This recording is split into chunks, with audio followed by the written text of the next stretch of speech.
this was like happening. I think it was Mike and Avi were working on the signal processing of it. But they'd present stuff, you'd hear things, or you'd maybe see something. I think I was sort of ignoring it because, I mean, it's all signal sounded a little wild to me then. But then when they finally got the maps to look good by doing global signal regression, then it's like, wow, I guess, yeah. what is this? Like, how did you do this?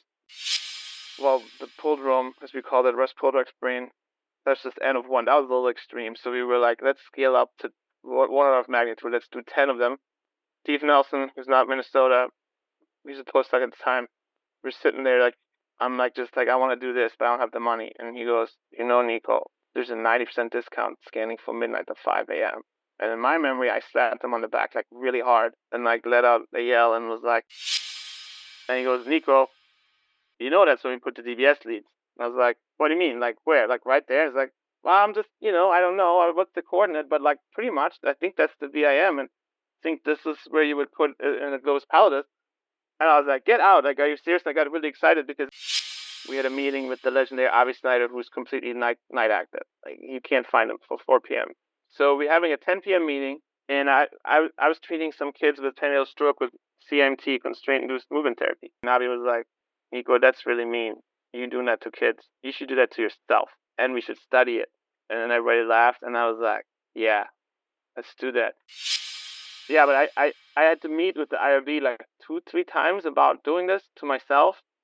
I couldn't stop laughing because I like signed my own consent form and I had something about it, how I would not force myself to continue in my study if I didn't want to.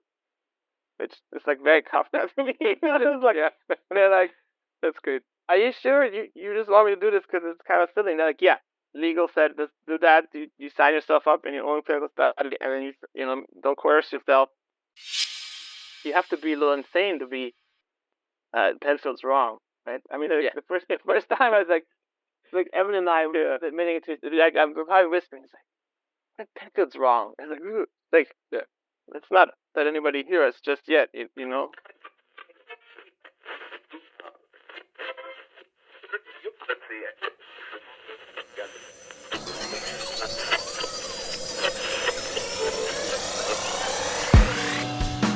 Welcome to Stimulating Brains.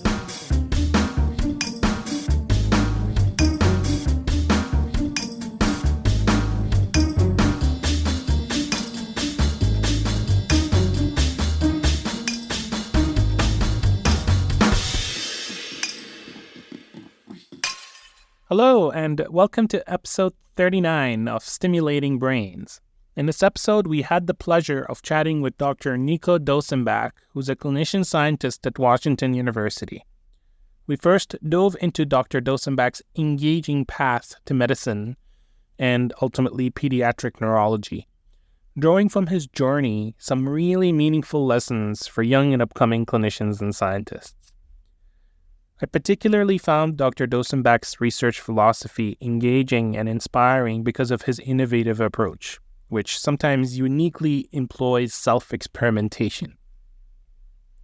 Perhaps a good reference to bring in now to support this is his nerdy version of a club or a gang called the Midnight Scan Club, where him and colleagues would take turns scanning themselves in an MRI scanner after hours to offset some of the costs with scanning during the day in a busy MRI facility.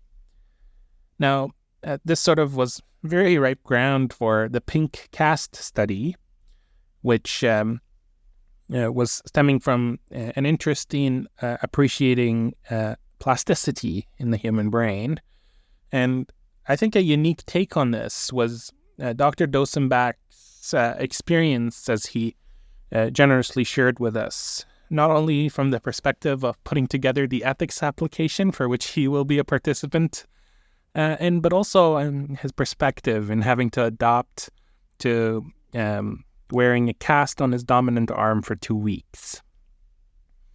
Dr. Dosenbach's recent achievements include 2 Nature papers in consecutive years. This is a rarity in the world of fMRI research, and we try and pick his brain about what were some of the factors for success. Now, there's quite a number of other studies that I don't have enough time to list here, but notably, we go through some of his recent findings and refining the Penfield Homunculus, which I found is quite intriguing. And uniquely, he takes us through the process of looking at these results and interpreting them and then presenting them in a way, in an impactful Nature paper. So thank you all for tuning in, and I hope that you enjoy this episode as much as I did.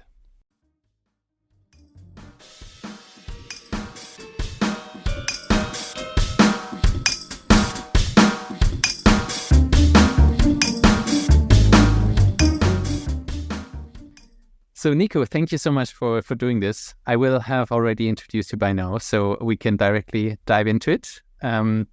And as you may know, to break the ice, I usually ask about your free time. So what do you most passionately do when not involved in science or medicine?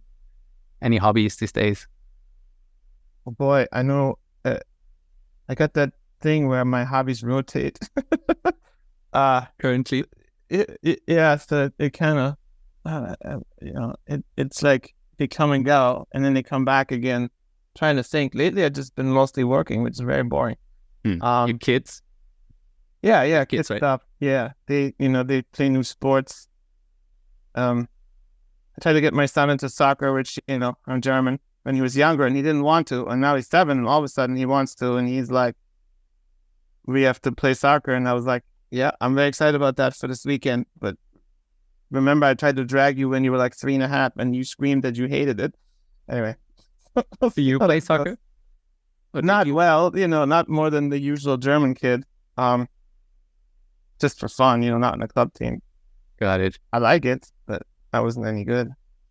Let's talk about the German stuff a little bit. So we're both from a small area in Germany, I think called the Black Forest. But I must disclose that even though my town is called La in the Black Forest, it's actually not in the Black Forest. So I'm not the real deal. I'm in the Rhine Valley at the border of the mountains we call Black Forest. But you, I think, are really from up there, from a small town. Can you talk a bit about that? Yeah, it's right on the edge. So it's Black Forest, but there's some people who are like high up in the mountains who think we're just pretenders. Called Gütlingen, population 1,000, or so the sign says. I don't think it's 1,000. I think it's less. There's like farmers and cows and hills and trees and not much to do. I was just back there this last summer. I think people go to bed at 9 p.m. Reliably. But I think, why not? There's nothing to do. But I think you mentioned when you were in Germany, your kids thought the German cars are no good. Is that right? Yeah, I tried to play this game to get them engaged of, what's better in America, what's better in Europe or Germany.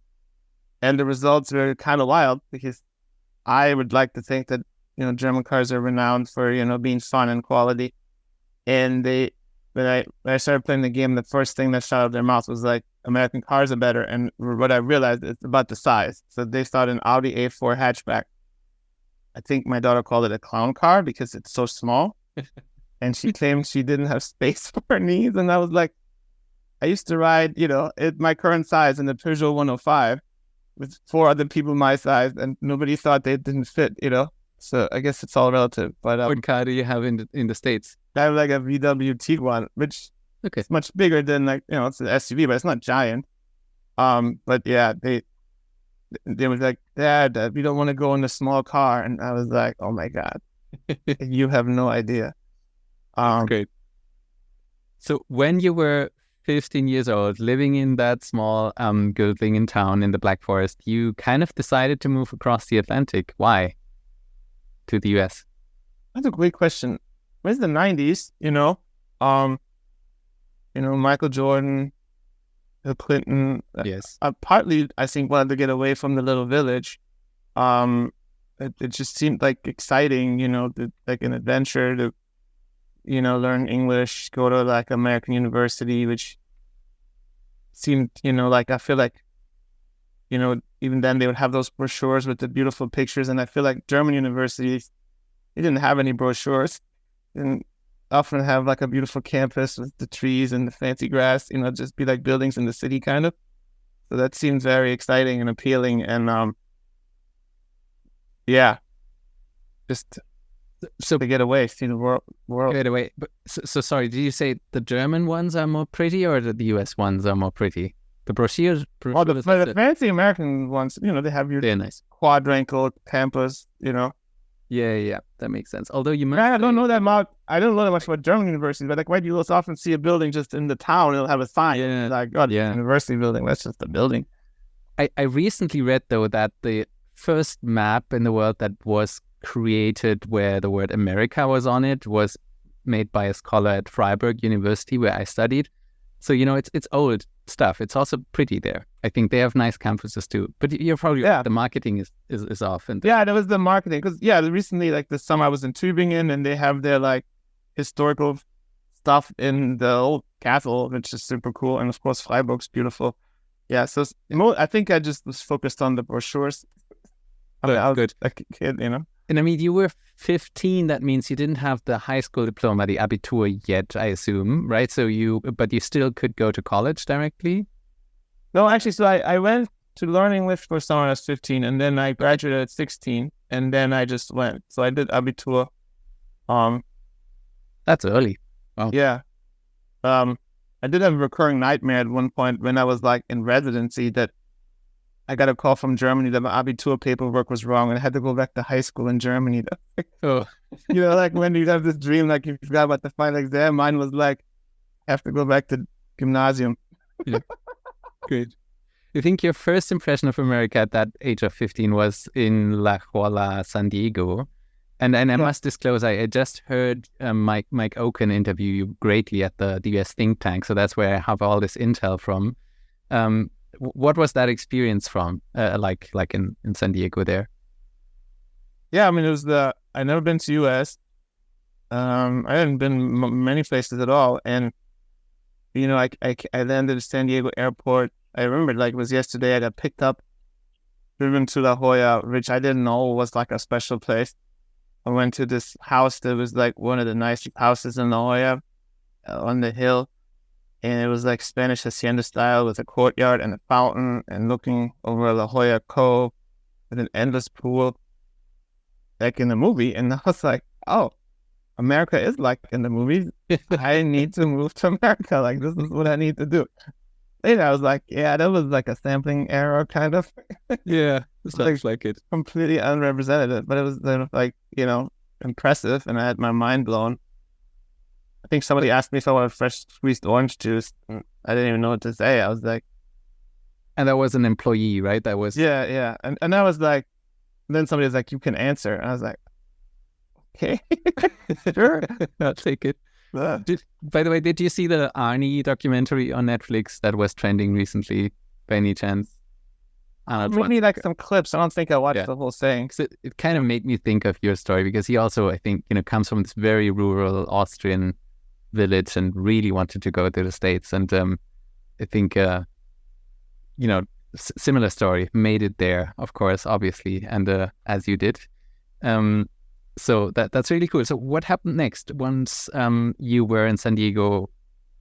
I think New York City was the next stop, right? Yeah, I did like some language thing at UCSD, learned English, and then went back for 13th grade in Germany. They still had 13 then, and then the next year went to Columbia University in New York City, which I'd never been to New York City. I mean, I'd only been to San Diego and not even all of it the summer before, and that was that was the shock. I mean, I had no clue what I was getting into, but it was fun. I showed up with a suitcase. I remember I didn't have bedding or a pillow, anything, because I thought it was like a hotel. I don't know why I thought that, because I saw the brochures and I was like, oh, they'll have that stuff there. I got brochures. Yeah, I got into the room and it looked more like a jail cell, like not fancy with a little mattress.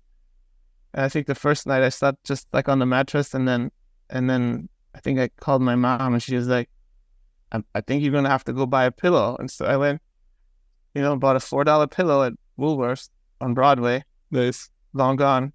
And I remember trying to cross the street at 116th and Broadway, and there being so many lanes, and just sort of thinking like, well, in Germany, Autobahn doesn't have as many lanes at all, and the yellow cabs are flying, and I was literally like sort of afraid to cross the street, like I made a mistake. But the I mean, in my head, it feels like a few weeks later, I was acting like I'd always lived in New York City, so I guess I still had some plasticity in my brain because it was like whatever. Isn't that fascinating, right? How fast we can adapt. So yeah. And New York City of all places. That's amazing. But I think you did not study at Columbia after all, right? They sent you a bill of. No, I did for undergrad. Oh, you did. Okay. You did. Med Okay. school, I didn't. So yeah, for undergrad, I went to Columbia, and then, I wasn't sure what to do afterwards, so I thought maybe MD, PhD. You sort of keep your options open. Maybe just medical school, maybe just grad school, and then I got into Columbia, and at the time I was on an F1 student visa. Most MD, PhD programs, you had to have a green card or be a citizen to get the scholarship. And so Columbia was like, you come here, you can do the MD, PhD, you won't get paid during the PhD. And by the way, you have to have full 4 years of med school tuition plus interest in an escrow account before the first day of classes. Which, I mean, it was an exorbitant amount. I was like close to $200,000 then. So I called my dad and I said, Dad, do you have $200,000? I don't think he said anything. He was just laughing. So I didn't do that. And then, fortunately for me, that one of the few schools, and the only one I knew about that gave scholarships even to F1 students, was WashU. So in St. Louis, I'm going doing the MD, PhD there. Couldn't have afforded medical school. I mean, maybe, I don't know. I didn't even try. Maybe I could have taken out a loan to become a plastic surgeon or something, but it would have been a very different life. What made you go into med school in the first place? That's a great question. I think I came more from the science, and then like from biology, molecular biology, and then, I was young, but I started to realize, like a lot of the sort of cool, important questions are driven by medicine, and that's sort of where that's why there's funding, that's why people are doing this. Like it was sort of the beginning of sequencing, like Ventnor and stuff. But that stuff was super cool. I was a child essentially still, but it seemed like the people who also had an MD, he seemed to have nicer stuff and more confident and happy. They could afford cigarettes. Yeah, There's that. Yeah, some of the postdocs I worked with, as I was like in the lab as an undergrad. This was before that NIH forbid splitting postdoc salaries. They would be from poor countries, and living in Manhattan with kids on like essentially half a postdoc salary. And even though I wasn't materialistic at all, it looked like I was like, oh boy, I don't want to just eat rice all the time. And then I talked to some folks, and they were like, yeah, you can do any PhD, doctors do research. And I was like, I want to look into that. Seems like a good idea. Right, so you ended up in St. Louis, and I think you mentioned that there are many Dosenbachs in St. Louis. Is that right?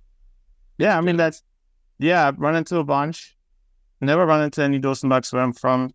There's not that many. And it's interesting because it's like, we're kind of where we're from, Baden. There's sort of a lot of people settled from that region in the St. Louis area around like 1840s forward. And even tell, it was it was like frontier country then. And also what I was told was that people thought that because, you got the Mississippi going down, you got the Missouri going west, coming from the west. It reminded them of the Lower Rhine, so where you're from, like the climate, they're growing like Riesling and stuff. And I think land was cheap, and there had just been the failed uprising 1848 against the monarchies. So I think a bunch of people were like, run away or go to jail kind of. So, you just see it like the names and stuff, even some of the food still, like if you go to like the smaller villages, kind of fun. That's cool. So you landed in St. Louis, and that was MD, PhD. You studied medicine, but you also did a PhD there. And I think you shared the time with many of the greats in our field and in imaging community, because it was the time when resting state was kind of identified, invented, whatever you want to call it. I think in episode 29 of this podcast, I interviewed Mike Fox, who's also my mentor in Boston, and you and Mike were lab mates back in the day. Could you talk a bit like broadly about these days in the lab or in the broader St. Louis area? I think when we met last time, you mentioned an episode where Mike told you it was all signal and was really excited about the resting state stuff. That would be super interesting to hear from that time. Yeah, that was an amazing time. I mean, I think everybody who was there at the time essentially got lucky. I would say the main person was Mark Wakel, who's still around, who just, he's a special genius amongst all the geniuses, and he had vision, and there were other geniuses like Mike Fox, who they're sort of a perfect storm. Yeah, I mean, I remember all sorts of stuff. It's all signal, I feel like that story's been told so many times because Mike's a legend. There's probably some embellishments. The way I remember it was sort of like there was something going on that was, after hours shenanigans, and somebody is like, Mike's had too much to drink. He's now claiming that all gold is signal and there's no noise, and gotta keep him away from the prospective students because they'll think he's crazy. And he was talking about resting state correlations, right? Which I don't what year that must have been, but it was sort of like, I don't even know that. Then was probably the 2003 paper out. That's about it. The other thing I remember was, first time I heard about it, I was like, okay, that's crazy. Like, whatever, that can't be right. And then at some point, Damien Fair, who's also there at the time, was like, I'm just gonna go ask Mark for the code. And he got up, and Mark was like down the hall, which was pretty bold because we were like second, third year grad students. And he was gone for an hour, and he came back. I was like, I got the code. Mark says we should be force multipliers. We should get into this. So then we just, started messing with the like these kinds of analyses, and the results are stuff. They speak for themselves. Like if you've done task fMRI studies, which that's what everybody was doing, you got like recognize these patterns and sort of. I think Mike and Mark converted everybody like in like a few weeks. And then, nobody looked back again onto sort of, it was like before and after, it was like a state change, which is super lucky, I mean, we fell into it. Super cool. Lots to unpack here. So you were in the neighboring lab to Mike Reichel, right, at the time, but yeah, same center. That's like an open floor plan, and, it still exists. It's still called the Neuroimaging Laboratories. He kind of started it, and like it grew into multiple laboratories, but it was always kind of a sort of, everybody was still close together, kind of. It wasn't fenced off. And so Damien and I were with Steve Peterson, who had worked with Mark in the very beginning with PET, and then it was just like you just walk down the hall kind of thing and check into Mark's office, see if he's there, ask him if you can have his code. And as I know from Randy Buckner once told me that, I think Mike and so apparently it was not easy to get a good signal. Like you used a seed somewhere, let's say motor cortex, seeing the other motor cortex, like in the early reports wasn't even that trivial. And then Mike and Avi Snyder apparently spent nights and nights on trying to get the code to show something meaningful. And I think the big breakthrough was actually at the time the global signal regression, right? And then all of a sudden, I've even tried it myself. If you do that or don't do it, it's such a big difference. All of a sudden you see the light and see the networks. Is that what the code was about, or what? Yeah, absolutely. I mean, this was like happening. I think it was Mike and Avi were working on the signal processing of it. But they'd present stuff, you'd hear things, or you'd maybe see something. And then I think I was sort of ignoring it because, I mean, it's all signal sounded a little wild to me then, not gonna lie. But then when they finally got the maps to look good by doing global signal regression, then it's like, wow, I guess, yeah. What is this? Like, how did you do this? Because it looks, I mean, if you like imaging, if you like neuroanatomy, there's stuff about neuroanatomy. So then you put the seed in the place and you go, well, that's how it's supposed to look. How'd you do that? So, and I mean, I feel like it caught on like wildfire, at least at WashU right away. And, you know, I would say Mark and his group, they're just so generous. There was never like, that's our stuff, do your own thing. It was like, you should try this. It's really cool. Would you like the code? Would you like some sample data? Amazing. You know, so That's great. And if you look at the Google Scholar pages of almost everybody that was at WashU at the time, you know, it's crazy how many citations you guys have on these earlier papers and how, you know, impactful that was, I think. So really cool time, right place to be.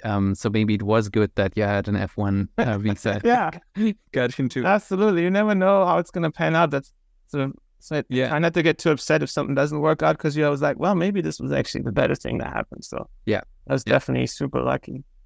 Speaking about your earlier research career, who were key mentors in your career and turning points, also including clinical work, the people that did influence you and the turning points in this part of your career? I think my key turning point was, you know, I was thinking about this sometimes, like peer mentoring as an undergrad, because then I went to Columbia. I was very lost my freshman year because it was a big change from high school in Germany. It was kind of like, I didn't know you could go study biochemistry like every night, other than like a night or two before the exam, you know, like, so I didn't actually do well my freshman year. I was sort of bewildered. And I met these two guys, Arun Singh and Marius Hentier, were like my friends, and they were both like, you know, they were like academically minded, and Arun wanted to go to medical school, and it was like, Nico, you're doing this wrong. Like, you gotta like study, you gotta go to class, you gotta take notes, you gotta do the homework assignments. And I was like, I didn't used to do that. I was like, this is different. This is like a serious university. Like, you were wasting your life here. Like, think about how much money is being paid for you to be here. Mm-hmm. It kind of worked. And then they sort of showed me the ropes. That was like, I don't know what I would have done if that hadn't happened, because I was just floating. I didn't know what was going on around me. And then, you know, after that, that was probably the most important. And then I would say after that, it would probably be the people at WashU who sort of gave me a chance, because I was a little unusual candidate. I was like very young, and I don't even know. I mean, my luck is unbelievable, because I twice missed my flight to fly to St. Louis to do my interview. Okay, wow. Like 5 minutes, I was like, I remember sprinting. It was flying out of Newark, and wherever I was connecting in like Midtown, I missed the train by like, you know, 30 seconds. I was like sprinting down the plane before it was gone, and then I missed my flight. And the third time I called at WashU Med School admissions, room 100. I never got her name, but there's a person that she was like, son, I'm not supposed to reschedule you. They told me that if you twice miss your med school interview and have to reschedule, it's a character flaw, but you just sound very young and you seem like a nice person, so I'm going to do this one more time for you, but don't miss it. And I didn't, and I sometimes think about that one, because before The turning point. Yeah. yeah, I was like, oh, but I think I was like 19 maybe, so I was just a knucklehead. Of course. So, you know, people like that. Steve Peterson, of course, you know, he was my PhD mentor. Mark sort of as like a super mentor. You know, I wasn't in his lab. It's like everybody was sort of in his orbit. You know, yeah, and then peer mentoring, you know, I mean, I feel like, yeah.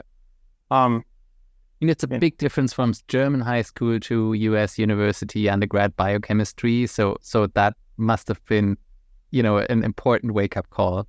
It's probably easy to miss the train. I got like a 49 on my first test, which was an F. I didn't really know that was an F right away. Yeah. And I sensed there was something going on, because I tried to buy the textbook, but it was like $220, and I didn't have that much money. I was like, I'm not gonna buy that book.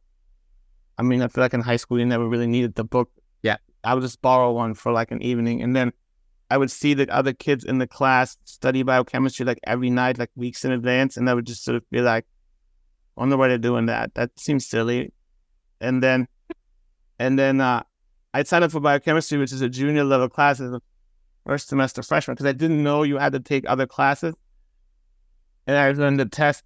I just completely failed it. And then I remember the professor was like, can you talk to me? And she was like, she was so nice. She's like, why are you in this class? I was like, well, I want to be a biochemistry major. It's like, what? Are you a freshman? I'm like, yeah. It's like, you have to like take chemistry and biology first. I was like, I do. They let me register. I was just like some phone system, It was no checks. I just didn't know. And then she's like, do you have an academic advisor? I was like, I think so, but I haven't met with them. And she's like, you should meet with them, and they will help you like pick out your classes. And then I dropped it. I didn't get the F on my record, and then I went back to chemistry, which was hard enough. Yeah, I can imagine. But because in Germany, I don't know how it works. It's like, Yeah. I didn't know anybody who'd done this before, like an adult. Of course. Like I need to sign up for biochemistry if I'm going to be a biochemistry major. I thought that's how it worked. Yeah. Yeah, Lots of help, lots of luck. absolutely. Yeah, great. But also lots of courage and balls. So, amazing to move over at that age. And so that's an achievement. Why child neurology, like for your clinical career? Yeah, I mean, that one seems more obvious. I mean, I feel like you probably agree with me. If you like are interested in the brain, there's nothing else. Like, can't. Yeah. I mean, I'm a little jealous of what, cardiologists can do, but, it's a pump that squeezes blood. The brain is the most interesting thing to me in the universe. And so, like, it was like, essentially like neurology or psychiatry or neurosurgery or maybe neuroradiology. I settled on neurology pretty quickly. Neurosurgery is too intense. Psychiatry was too slow and too much talking. And neuroradiology, I strongly considered until I realized I would have to spend like years looking at chest films, and I was like, I can't do that. Like, I really don't care. Like bones, fractures. Yeah. But if it had started straight up with neuroradiology, like maybe, but the years of general. Yeah. So then that was neurology, and then I just did the rotations and peds. You're an adult neurologist, but like I select peds. The patients are cute, and you can pick them up, and it's just like a different vibe. It's like what was the litmus test I was told? It was like, when people tell you that your entire team has to dress up on Halloween to go to work, do you think that's awesome or do you think that's terrible? If you think it's awesome, you should do peds. I was like, I think that's awesome. Like, to go on rounds of Scooby-Doo or whatever. How fun is that? So. Totally agree. And I think you mentioned it's never their fault when Mike asked you that question. Yeah. That's it's like kids are kids. Why is picking them up an advantage though? Like, why? I like picking up kids. Don't get me wrong. That's fun. But for if they're your patient, is that helpful to pick them up? Can you? Well, it's just more like like with the exam and stuff. It's just sort of like, I don't know. It's like a baby or something. You're like, hey, what's your tone? It's not like, sir, could you please come back? Like, got it. You don't like if you have to tackle a patient that's running away from the floor in the hallway, it's not that big a deal, right? If you do it with a grown person, because anyway, I don't know. It just seems like easy. More handy. Yeah, absolutely. Right. Let's fast forward to more present times. One, I think, from as an outsider, one key prerequisite that fueled many of your recent hits is based on data from the Midnight Scan Club. Can you talk about that? So what it is, and maybe also why it was so important for all your papers going forward? Oh, yeah. I love talking about it. So the story as I remember, which may not be the truth, is that, Jonathan Power had this paper and a bunch of other status rate and the Harvard group about head motion, which was very depressing to me. So I was just finishing my training, like Pete's Neuro Fellowship. I was like, I might have to do something totally different because I do love MRI. And I was like, maybe get the EFIS, like, and then... Sorry, the paper claimed that all was just motion artifacts? Well, the motion artifacts have sort of fueled false discoveries, especially in developmental research, which much of that's true. But at the time, it was like very upsetting. Like, I was having like bad sleep about it, right? Like, what am I going to do? Not just me, people were talking about it. And so I said, like, there needs to be a way out. And then sort of the moment was when Steve Peterson and Tim Lauman at WashU had gotten Russ Poldrack's myoconnectome data, where he'd scanned himself like 100 times over a year when he was the chair of neuroscience, and said, UT Austin, and there's just so much data, hours and hours and hours and hours of high quality data, low motion subject, where you know, for one, you don't have to worry about motion. Plus, you don't even have to worry about across people comparisons. You can like study one brain. It seemed really appealing, and so I started tagging along, sort of looking over Tim Lauman's shoulder, who's doing the analyses. And when he was showing the first results, especially the fact that, you know, the group average brain, it's not a thing. It's a reification of sort of like an analysis stream. It's not really how brains exist in the world, which you ever go to like neuropathology rounds, you know. No, it's like one at a time. It's a physical structure. But it's just math, the group average brain. So that's like super appealing. And I was like, I want to do that. And I had some interesting patients that I wanted to study, like low N. And then essentially the idea was like, well, the prodrome, as we call it, rest polydrox brain, that's just N of 1. That was a little extreme. So we were like, let's scale up to 1 order of magnitude. Let's do 10 of them. But I didn't have any money.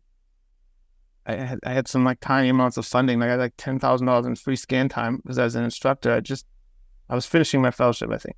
And then Steve Nelson, who's not Minnesota, he was a postdoc at the time. We're sitting there like seeing Tim present Lauman, and then I'm like, just like, I want to do this, but I don't have the money. And he goes, you know, Nico, there's a 90% discount scanning from midnight to 5 a.m.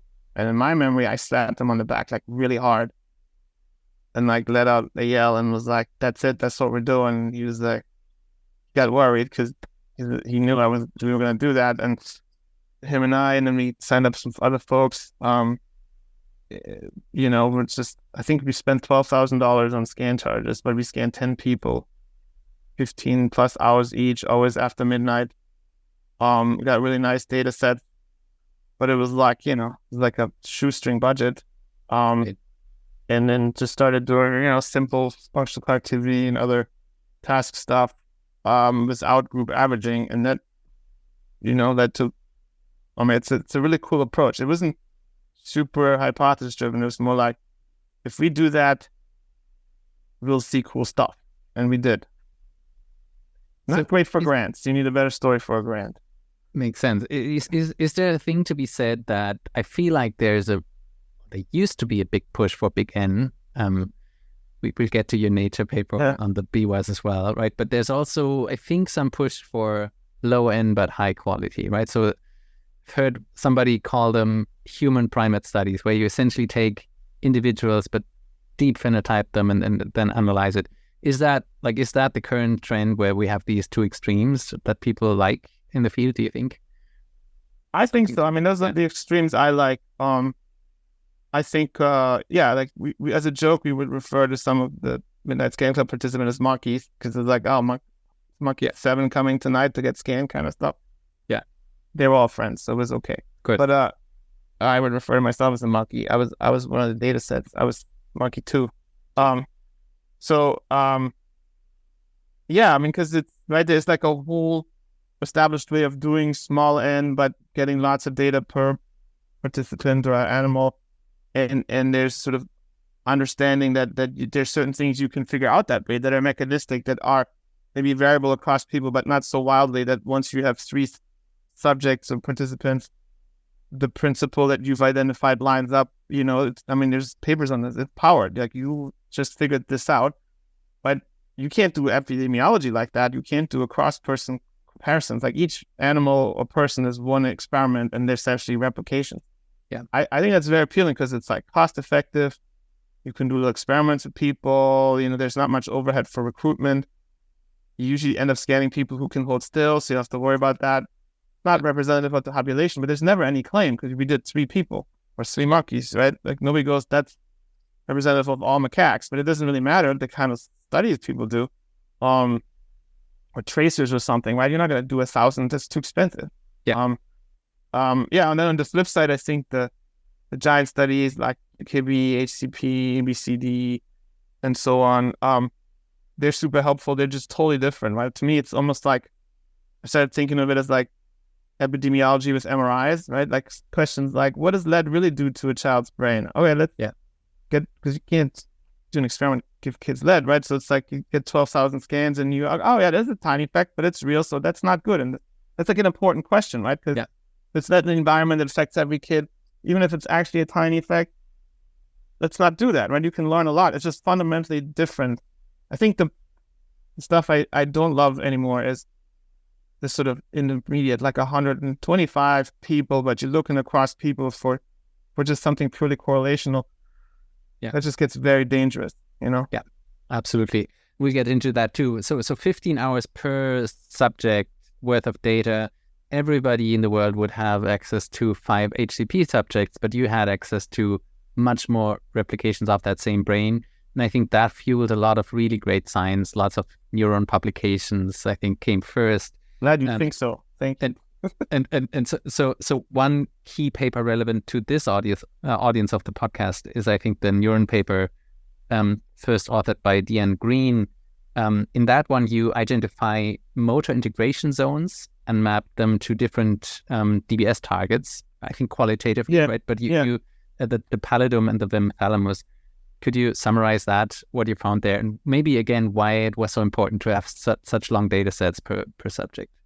Yeah, I mean, I think one of the weird things I'm still trying to wrap my head around it is like, in the end, we've been finding a lot of things in the individual specific position functional mapping data first, almost because we have just a lot more confidence in what we see, because we know the SNR is better. And so you see something, it's this weird thing you do subconsciously when the data are messy, you're like, I can't worry about that. It's probably noise or who knows, artifact. But then it's like when you know it's really good, you see something, you go, what that's real? Like, what is that? Like, I'm not used to seeing that. Oh, and then often, like, when you later go back, it's actually in the other data too. It was just more subtle, where you just weren't quite ready to write a paper about it because it seemed like, you know, you embarrass yourself because it turns out to be artifact or something. So, for that study, like, right, the SNR is so much worse deep in the brain, since from the coil elements. So we kind of stayed away from, you know, the standard GBS targets with functional data because it's just much harder. And so then we had better data and we thought, okay, maybe we can take a look there. That's obviously, you know, maybe the most important part of the brain, often ignored by functional activity studies mainly because the data are so much worse. One of the reasons. So we started the cortex. I think Scott Merrick was first author on that one. He's called it cortical chauvinism in like neuroimaging. It's like his entire paper is talking about the whole brain. It's just cortex. And the analogy I've tried using, it's like you're looking at a car and you don't know it's got wheels. Yeah. It's like, if you leave off everything that's not cortex, you have a really high chance of not totally understanding how the whole brain actually does stuff. Because I'm pretty sure that stuff's important, because if you don't have it, you're dead. Anyway, but it's hard to study. So, so we finally dared, I would say. And then, we noticed that, like we're trying to do winner take all, sort of like parceling it out, but it's difficult, right? And it looked like there were certain nodes that, this is always hard, but we got even higher resolution data because it could be it could be just a volume averaging thing, where there were really zones where sort of networks that in the cortex are separate really overlap a lot more. We thought maybe that's meaningful. And then really what happened was we had identified two, and I showed them to collaborators, including Scott Norris, who's now the head of movement disorders at WashU. And he goes, Nico, you know that's when we put the DBS leads. And I was like, what do you mean? Like where? Like right there? It's like, well, I'm just, I don't know what's the coordinate, but like pretty much, I think that's the VIM, and I think this is where you would put in a ghost pallidus. And I was like, get out. Like, are you serious? I got really excited because I mean, I'm not a movement disorder specialist in peds. It's not that big a deal. They don't have Parkinson's or essential tremor off usually. Don't get much DBS, so I wasn't really thinking about it. And then I bothered him, and I was like, no, we got to chase this down, and we sort of started investigating it more, and got some neurosurgeons to weigh in to make sure they agree, which I did learn that thalamic anatomy is very contentious. Yeah. It's a small spot, but very difficult. I was reading about it last night. I mean, I know you have a book out about that kind of stuff. Anyway, anybody want to teach me thalamic anatomy, I'm all ears. I'm fascinated. It's very difficult. So I don't have a book on the thalamus out. No, but I totally agree that there has been a lot of even historical fights. Also, between Hassler in Germany and Irian Jones in the States, and to facilitate things, call them differently, and so on. Lots of different nomenclatures. The nomenclature is all different. There's different atlases. You have to like, which your favorite atlas? You know, you got an atlas, the distal atlas. You go to the West Coast, you're supposed to use the Thomas Atlas. It's Stanford. You know, it's like I learned. You're like, which atlas would you like to see overlaid on our data? We have them all, kind of thing. That was sort of amazing because that whole project was just almost like sort of boring thoroughness. Like, oh, we did this for cortex, let's do it for the deep gray as well as we possibly can. We had also done the cerebellum, not expecting to find anything cool that's like clinically relevant. And then, you know, I think this is why it's so important to work on a team that's as cross-disciplinary as possible, because like we really missed it. And it's not even like I didn't know that you do VIM, GBS, but it's like not at the forefront of my mind. Sure. So like you look at a map, you're like, okay, sounds good, let's put it in the paper. And you'd be missing the main thing about it. Yeah. So I think it's so, you know, so important to like show your stuff to people who think differently, have different background. And I think that probably started, Scott Norris and John Willie and other folks and Jared Rowland, you know, sort of like getting us into this. Because of course, then you're like, you're still, I'm still a neurologist. You want to help people, and then of course it becomes much more exciting to other people if you happen to have found a node that's actually a DBS target. Makes it like 1,000 times more interesting, right? So, and these would integrate different networks that on the cortex are quite separated, right? Is both of them or one? I think I remember one was more integrative than the other. Is that correct? Or yeah. So the one I think we feel the best about, and I think we have a slightly different take on it. It's not different, but it's essentially that depending on how you parcellate the cortex when you're doing a winner take all, it looks like you're getting all sorts of different motor regions. Mm-hmm. It's also starting to look like this new thing we postulated, the somatocognitive action network, right? We hadn't parceled that one out then. But once you do that, it's like, oh, it's actually a lot about the connectivity to that, which is interesting because it is a sort of cross effector network. So it's sort of it's still an integration zone, but the interpretation is slightly different in the sense like it's actually because there's like a whole integration network that shows up strongly in the central thalamus.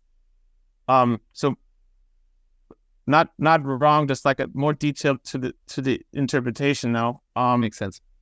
And we'll get into that. So I think that the next hit relevant to us, there are lots of hits, but I'll skip a few, was Evan Gordon's 2021 cerebral cortex paper that parcellated the striatum into small subregions, I think 10 different cortical areas.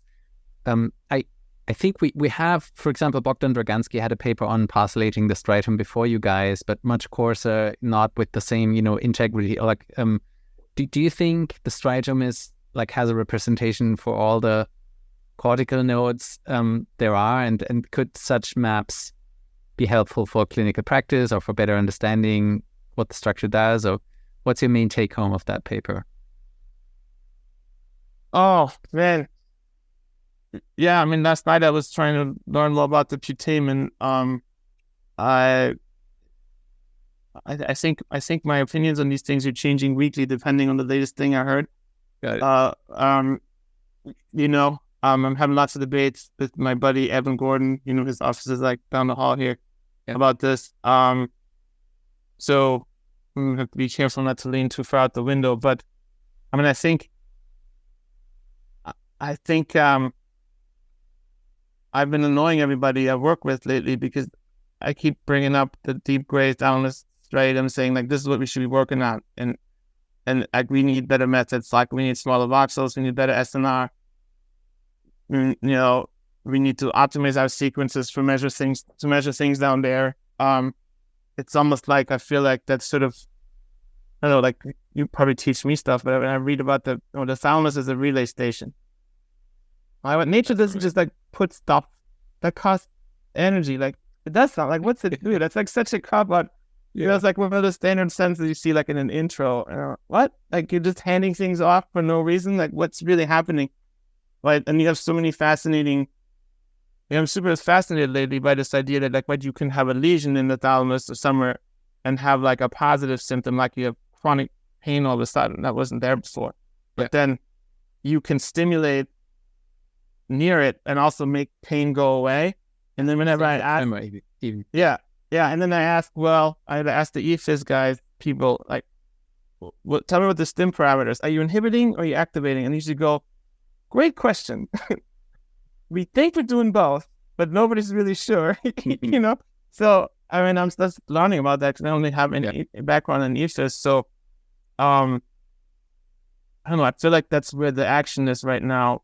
I agree. For understanding the brain as a whole, maybe, and also for a lot of, neuromodulation interventions in neurology and neurosurgery and psychiatry.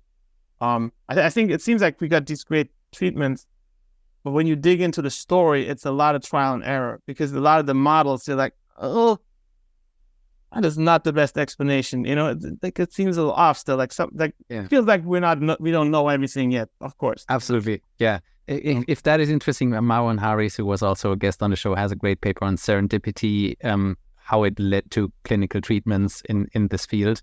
And I think if you analyze, how DBS came about, how lesioning surgery came about, and so on, it's really more about serendipity than animal models, right? So almost everything can be traced back to one case report or these findings in humans. And so you're totally right. We often don't have good mechanistic models yet for the things that work because it's so hard to find good animal models that really lead to treatments. I think that end doesn't have big wins in neuroscience, very much so in cancer. So Mike Fox and I bounce these ideas all across our heads all the time these days, and are quite fascinated by this idea that there's really a lot coming from human serendipity, but as a consequence, you might say that we often don't understand these things that well yet. So might make sense to now go back to animal models and better study them, or with you later. Yeah, absolutely. And I was literally thinking this morning as I was driving I was like, who does tracer injections at WashU? Like the really classical stuff that probably isn't getting a ton of funding these days, but it's so solid, Absolutely. Yeah. Next paper, if I went onto Wikipedia and searched for Nico Dosenbach, didn't find a page about you. Sorry, not yet, but I'm sure soon. Yeah. And the first hit I got was not the profile about yourself, but about self-experimentation in medicine. What did you do, Nico? Oh, yeah. I can't remember on Wikipedia. So I did this, we call it the pink cast study, where so after we had the Midnight Scan Club data, right, there was this idea that we want to do experiments like in monkeys or rats. There's still SNR issues, right? So we got this idea that we shouldn't do something subtle, like we need a sledgehammer. And the story behind it that I remember, the origin story, was like we had a meeting with the legendary Avi Snyder, who's completely night active. Like you can't find him for 4 p.m. So we're having a 10 p.m. meeting at WashU in the imaging building with Avi because that's like his lunchtime. And I was treating some kids with penile stroke with CMT, constraint-induced movement therapy.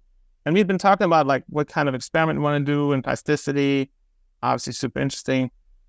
And I'm like telling people about this patient I signed up for CMT, and Avi was like, Nico, that's really mean. You doing that to kids. You should do that to yourself. And we should study it. And then everybody laughed, and I was like, yeah, let's do that. Pretty sure it took us a year to like clear my schedule and like plan out the whole thing. What's CMTP? Sorry, what's that? CMT is constraint-induced movement therapy. So, like if you have a hemiplegia, you put the good side in a cast in kids. The idea being usually from penile stroke, to force them to sort of rewire. I'm really scientific here. There's some mixed evidence for it, right? It's sort of, I didn't feel bad prescribing it because a lot of it's like good studies hadn't been done to show that it works, and it seemed like no harm. You put kids' arms in casts all the time for ortho reasons, so it's very safe. Anyway, so but you put the good arm in a cast, so the other arm has.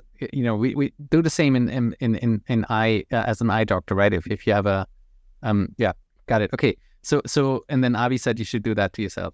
Yeah, we should study. We should get a time course, plasticity, and like Tim Long was there, some other folks, I think maybe Adrian Gilmore, can't remember exactly all. And then we were like, yep, let's do that. It took a while to plan out. And we did it. It was like 2 weeks of, I was still tight on budget. So we scanned like at 5 a.m. because it was a 90% discount. It was like a 70% discount from like 5 to 6 or 30 or something. Which I'm not a morning person. So that was sacrifice on my part. And then we did like 2 weeks pre, then we did 2 weeks cast. We did a bunch of trial casts, learn how to do it. Enclose the fingers so you can't cheat, kind of stuff. And then we did daily scans before 2 weeks, during 2 weeks. And then I think we did in the beginning a 4-week tail. Think 30 minutes rest, a bunch of other stuff every time. And then, I like to do it once to see what we get before we invest more energy. And so we analyzed my data, and there was what we thought was this huge effect. For example, like decreased functional connectivity in left and right upper extremity motor, which is the classic, Biswell 1995 finding. Yeah. Well, like a giant reduction. Like that R dropped by 0.23 or something. It's big, I thought. And then I got all excited, and then we did it 2 more times. Turns out we did it with a better scanner then with younger people. And we scanned at night, and in one participant, we essentially put the left to right upper extremity correlation to 0, like the classic FC. It's like, wow, gone. And then it came back, and the other one, we got it almost to 0. So way bigger result. Yeah, but I had to meet with the IRB like 2-3 times about doing this to myself. And I got really lucky because one of the IRB guys, he has like an interest in self-experimentation. He told me about it.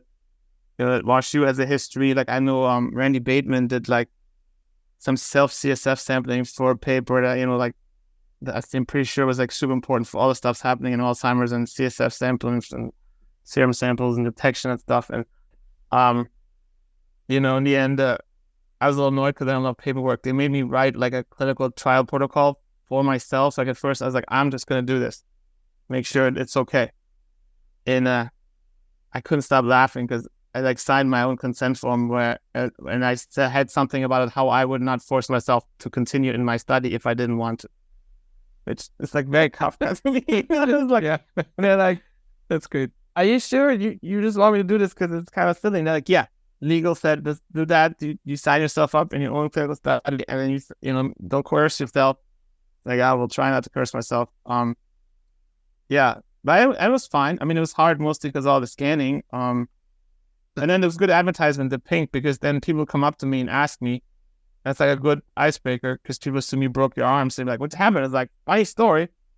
I didn't break my arm. I'm doing research.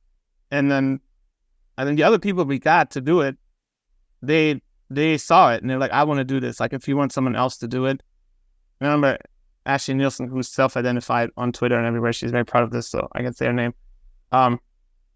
She was the next one. I was like, you have to be very intense. And she told me, she was like, all right, I'm tell you how intense I am. My sister just biked from San Diego or something to Alaska. Oh. I'm much more intense than her. I was like, okay, we'll do it. You can do it. And she was actually way better than me. She's like world's greatest super subject. So what did your family say during these two weeks? Like you couldn't, I don't know, did you need help at breakfast or these things? No, I mean, you managed. It was clear I wasn't going to be deterred. The idea was I wasn't gonna there was not that could be anything I didn't do because I wanted to see the plasticity effect. So I could change the diaper because my daughter was like a year old or something, 18 months then. And the trick is you use the cast arm to hold her down, and then you do this one hand. I had some practice. The only thing I didn't do is like at the time we had like one stick shift DW. And one not. And I decided not to drive the stick, even though I kind of tried it, I was like, it's not safe. But I mean, automatic is fine. And then I just went to work. I remember going to clinic and I was really worried because I was still like write some scripts on paper pads sometimes, like stimulants or whatever. And actually the nurses, they were like, Nico, your handwriting got better when I was writing with my left. And I was like, really? Because like literally, because I thought I couldn't write with my left, but it's actually I slowed down, and mainly my sloppy handwriting is because I just go too fast and just swirling. So like, yeah, we can read your scripts now. I was like, oh, interesting. Not what I expected.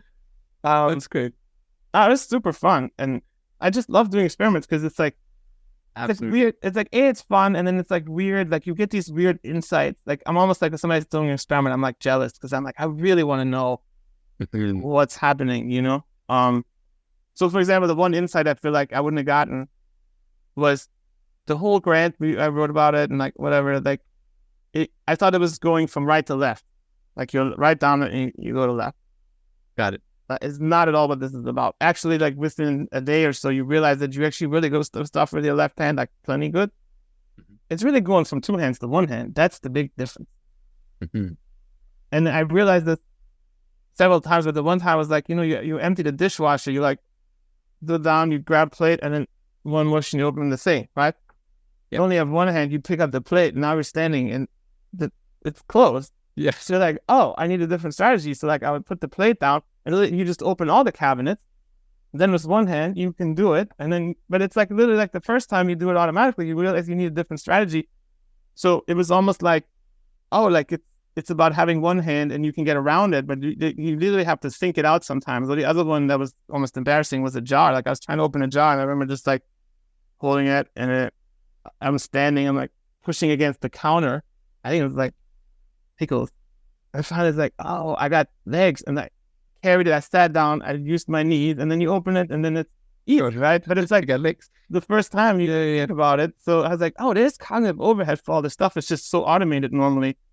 And then the hardest was the belt, but I figured out you use like the dresser corner, and you like, I mean, it's not pretty, but like the first day it took me 10 minutes to put my belt on, to go to work. But then, with some practice, it is. I mean, it's kind of fun. I don't know if everybody's played this game to be like, well, how good could I use my left?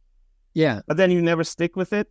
That's the cast, right? Like the cast forces you, and within 3 days, you're like, oh yeah, my left's fine. Like it's the right within a few days usually, Would you recommend it to people to try it out?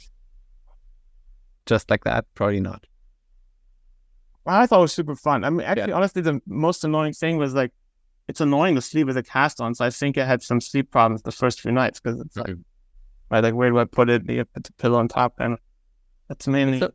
So it's really very creative study as all of yours, and very cool, very insightful. It's so funny to hear that you had an IRB. I mean, I now thinking of it, obviously you had one, but I think if you go to that list on Wikipedia, most of the people do self-experimentation because they don't, right? I think I just skimmed through it, and there was one, like the first hard catheter apparently was done in self-experimentation on, himself, then went on to get the Nobel Prize. So there are these, other examples where people do it more or less because they can't do it any other way.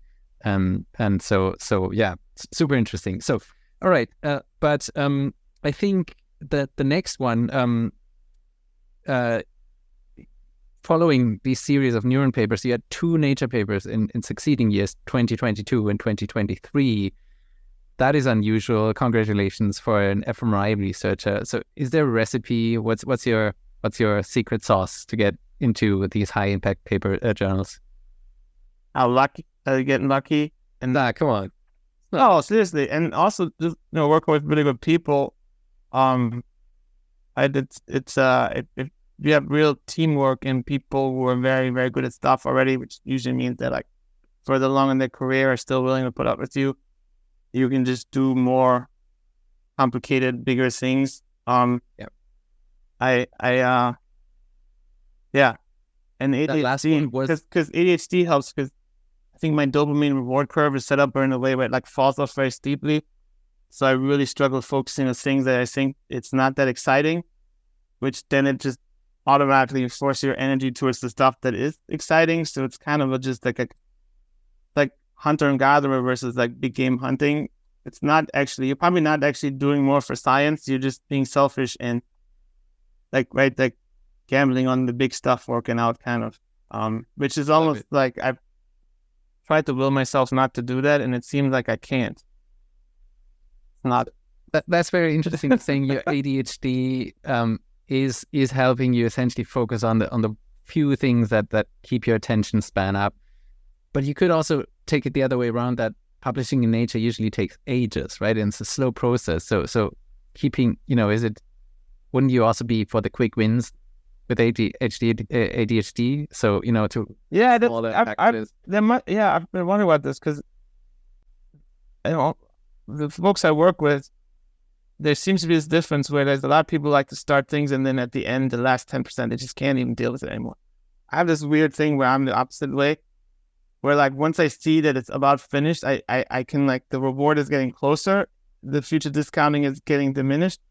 And maybe this is growing up where I grew up, like this idea of like doing something that's really clean, like really awesome, like even if it doesn't have to be. I grew up with that being like a good in itself. I remember my grandpa always built his own stuff. He was like a real Swabian. He would like twisty tie and color coordinate the wires in the wall. And I was like his helper. And I later realized like you don't have to do that. But like in his mind, that's how you do it right. And even if somebody can't see it, like somebody's going to open that wall in 50 years and be like, ooh, those are really nice wires. They're all like tied together, going the same way. You could just toss them in there. So I feel like the one thing I picked up in Southwest Germany that stuck with me. So it's like, oh, this is really, like I'd rather go over something we've gone over before just to make it slightly better if I think it's really great than like start like a whole new okay thing, but then it hurts your, like, I don't like that the NIH counts like total numbers of papers because that you can't do well on that one and always like polish everything one more time. So makes sense. Yeah, I can really relate to that. I think on a smaller scale for the higher impact papers we've published in my lab, once we got into the revision phase and looked positive, then we usually berserk and go all in, and everybody kind of pitches in, and we kind of try to make it the best paper we can because then it's the reward, as you say, there's no delayed discounting anymore. You kind of know it's going to get in, but then you can really make it even. Maybe bump it up a little bit. So it's like I can very much understand that. You mentioned like deciding to go into Nature. When Mike Oken interviewed you, you mentioned that you decided to send the latest one to Nature based on a Twitter thread by Eben Gordon, following publications of the preprint, and he called it the crowdsourcing impact across the nerds.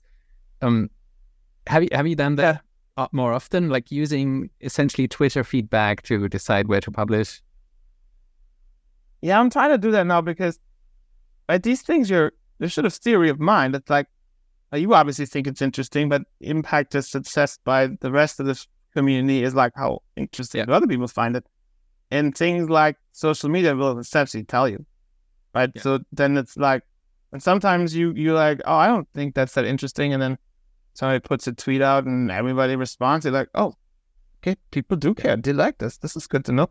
Like even the reviews, I feel like if you have some contentious, on average, what people say on Twitter matches pretty well, which is what your reviewers will say. I mean, not perfectly. Twitter is, I think, angled towards younger people and more like computational people slightly. Yeah. But on average, so that's like if you put a preprint up and you have a bunch of responses, don't ignore it. Like you just got your first round of reviews. Like you might want to address it, right? You might disagree, but like the other reviewers, the anonymous ones, or not always, but mostly, they'll probably say the same stuff, So it's kind of cool. So you usually put in a delay between the preprint and the actual submission because we usually do for same day. But that's my new theory that like you should wait, right? Because you do a lot of Twitter, you're good at it.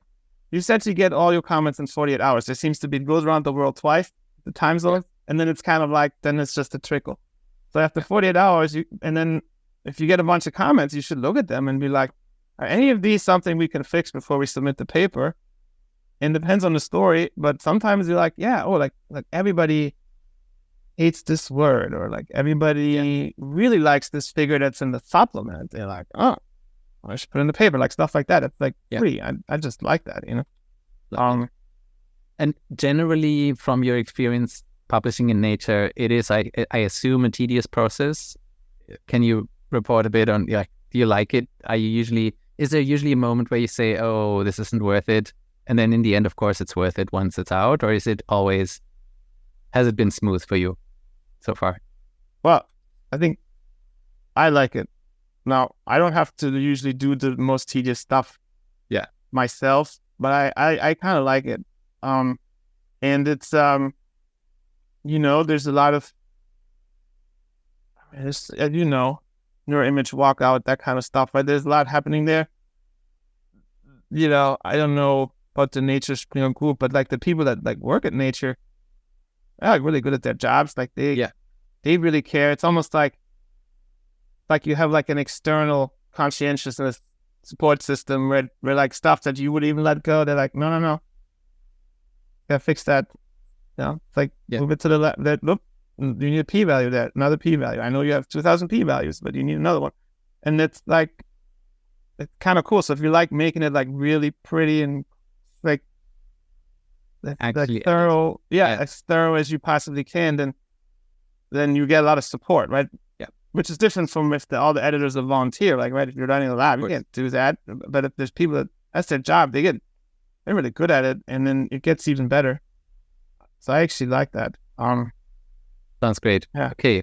And so let's talk about these two a little bit, and maybe the first one first, brain-wide association study. We can keep that brief. It's not so key to this podcast, but what is the study about, and why was there also a storm of maybe misled feedback or around it, or a storm of reactions? I don't think it was a negative storm, but it was a lot of interest. And what is the paper? What is it not? How did people react? Yeah, the BWAS, brain-wide association study, right? It's essentially, it's a thing that's well known in other fields that's happened repeatedly in what I would call population science, human population science, right?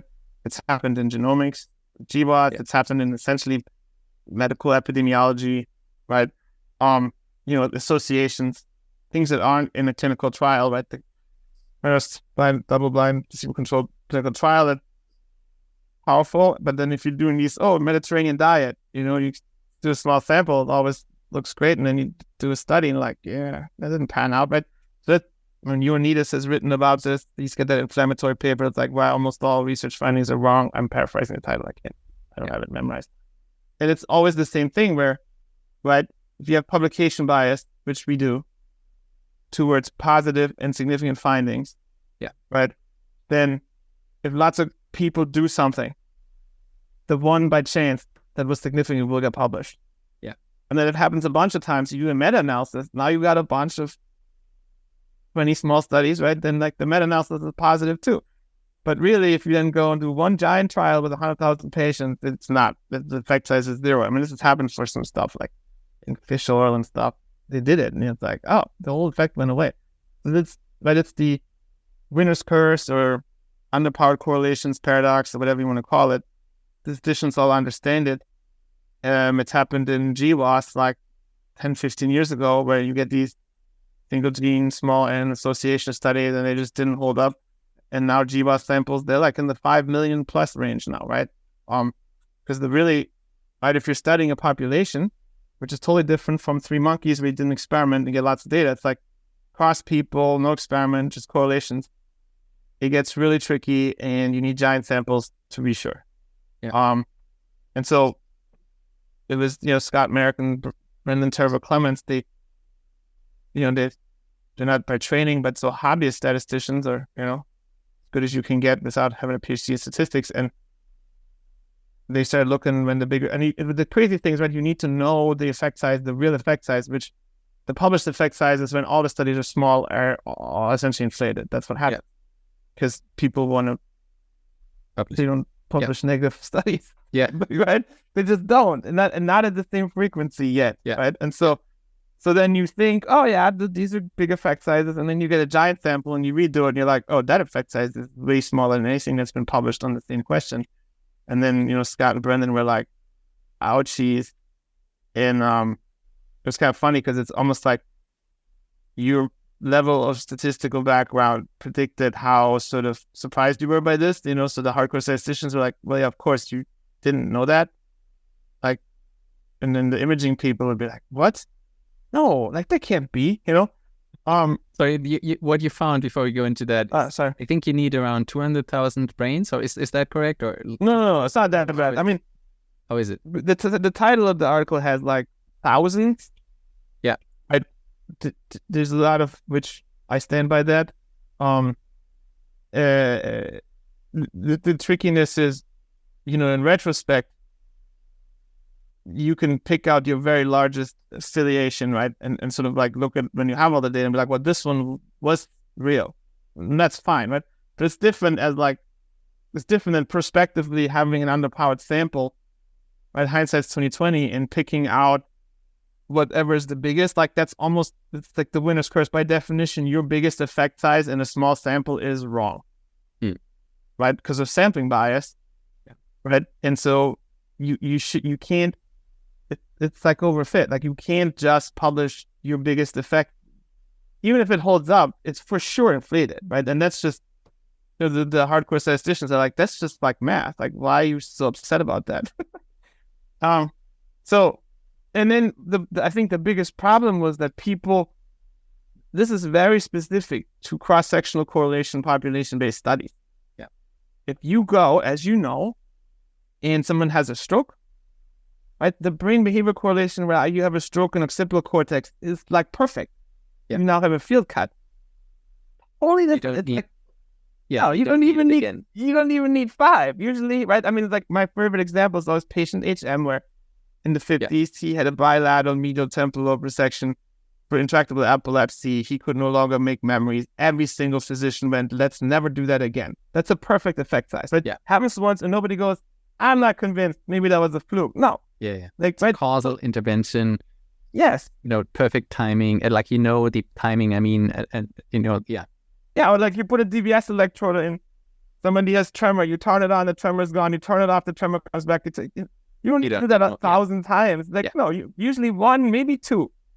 And fun fact, oh, that works, Fun fact, Günther Deutschel, who's kind of established DBS with others, was a prominent figure, and he's a tremor guy. He says that the evidence we have for tremor to work, like on a study level, is not great. So DBS for tremor has essentially never been proven with the usual class, whatever evidence that you would need, as we did for Parkinson's. But I think nobody doubts it. We see it, we switch it on. So it's funny. So I sometimes maybe correct me if I'm wrong, but if I want to put the brain-wide association study idea into an analogy, what I sometimes picture is, you take random pictures throughout the day of people, of their faces, and then, maybe you can find an association whether they are smiling and then have depression or not, or not based on that, right? That's a bit of the level of what we sometimes do. It's a random shot during the day, at some activity. If you have enough N, the people that are smiling have less depression, but you need a ton of N, right? You have lots of people that wouldn't smile or still don't have a depression. But if your N is big enough, you might at some point find a correlation between them smiling and having depression or not having depression. Is that a bit what people do if they do, let's say, a resting state scan, cross-sectional, and then want to classify if somebody has schizophrenia or not? Is that a good comparison there? I like that one. Yeah, I mean, the Scott, Merrick, and Brendan, they've worked on some good examples, right? So, for example, the correlation between height and weight in humans is 0.4. Height and weight, most people would sort of in your head like, oh, that's a strong correlation, right? And actually, there's a great paper where people just go through like the correlations in nature, and when you read it, you're like, oh, they're all much smaller than I thought, right? Because if you had asked me, like, what's the height? I mean, 0.7 maybe? I don't know. This is 0.4, but that's actually in biology a huge correlation. You sample 10 people, like you could get 10 people that are really heavy and not tall and vice versa, right? So, and that's an ultra strong correlation, right? So like a lot of the stuff people were doing with BWAS, it was essentially assuming that you're looking at correlations that are like height and weight, like 0.4, and then you can get 50, 100 people. That's actually not unreasonable. It turns out they're mostly like 0.04. Max out at like 0.15 maybe. And so as soon as you do that, then it's like, oh, we need multiple orders of magnitude larger samples now to have the same, to be powered. And in retrospect, it's kind of like, but again, I was participating in this. It's like, why would we think that all these noisy measures have a correlation like height and weight? But we did. Yeah. Included, right? And then it's sort of, it's this weird thing. That's why we've been calling it a paradox or a curse, because it's like, it's published, it's peer-reviewed, it has a p-value. It's so anathema to be like, oh, it's probably wrong. Like, you have to be kind of like quite the contrarian to be like, oh yeah, but that's definitely wrong because, publication bias and their sample's too small and you got that by chance. And, it really helped me. It's like weird. It's like, you got to zoom out beyond what you're doing, right? So when we were arguing about this on Twitter or in person, people would be like, well, but I don't do that. And it's like, no. Think about it. It's like there's 10, 20, 100 groups around the world doing the same experiment because it just makes sense, the same analysis. Yeah. At 0.55, if it's 100 groups around the world, 5 of them will have a significant effect. But they're the ones that get published. Yeah. It's not just you. There's lots of people out there. Yeah. And then it gets weirder where I know I've done this, where it's the reanalyses, which is so subconscious, right? Like the overfitting. Nobody goes, I'm going to overfit this data. You go, oh, yeah. I did it wrong. I should have done GSR. I did it wrong. Let me do it again. But it's like, you always do that when you don't get the result. And then it's the stopping rule where like, when you get it, you're like, you stop. I didn't do it wrong. Not now we publish, and it's like, it's like subconscious. It's like almost impossible. I mean, there's a great paper by Gail Varroquois and team where they had this ASD data set. I don't know if you've seen it, where like literally they like held it back, like nobody had seen part of the data. And then they gave it to a bunch of great quantitative machine learning groups. And they were like, do your best. And they even had a thing where like, how long you had with the data. And it's like, send us your code and we're going to run it. And you never get to see the data.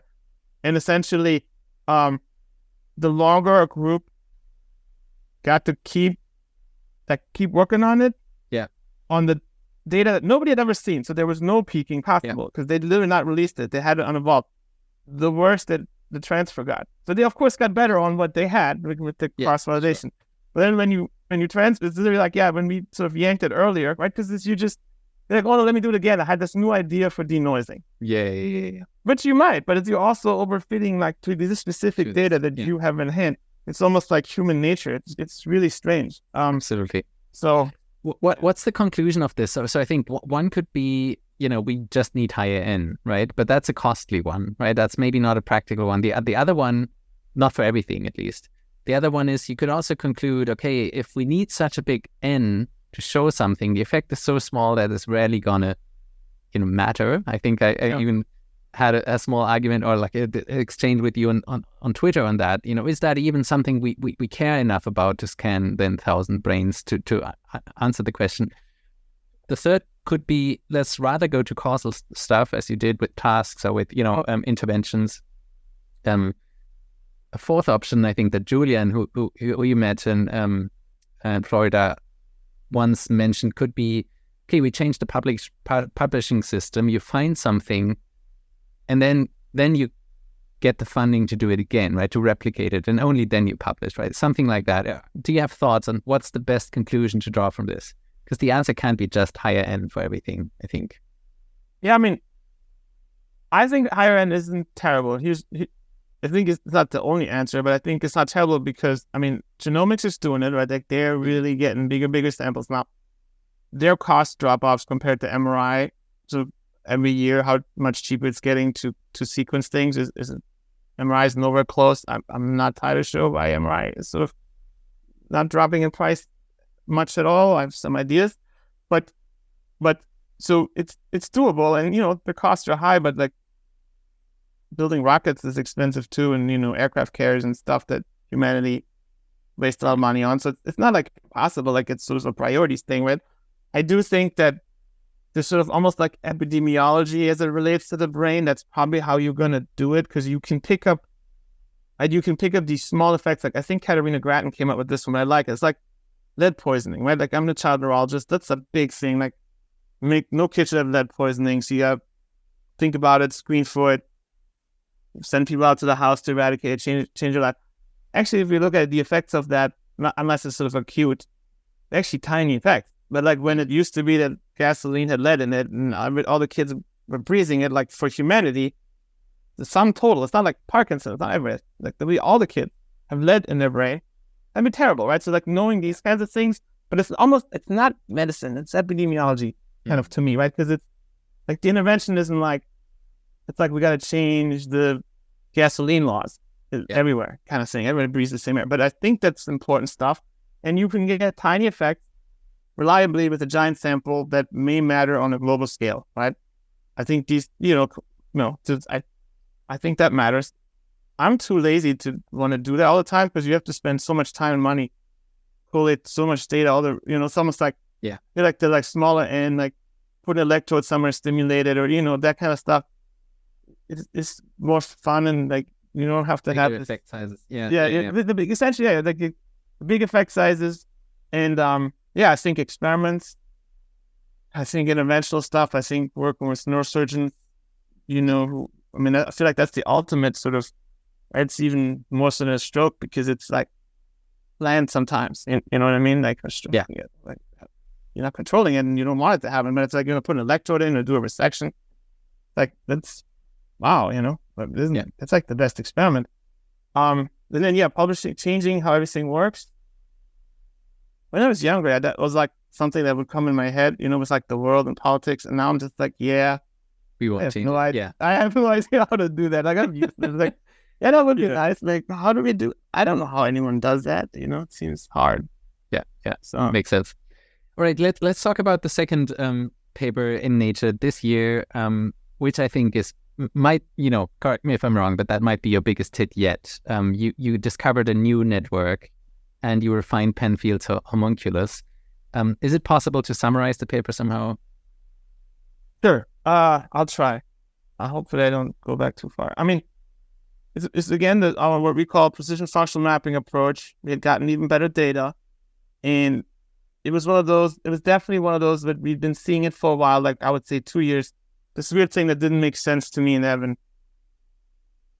But it's so weird, it's like you can't think about it. It's like hurts your head. You're like, I got work to do, kind of, And then it was almost like kept cropping up, and then one day I was like, Evan, somebody should figure this out. Like I think, and the grad students and the postdocs, I would offer it, like I would give them like, oh, do you want to do this? And nobody took it.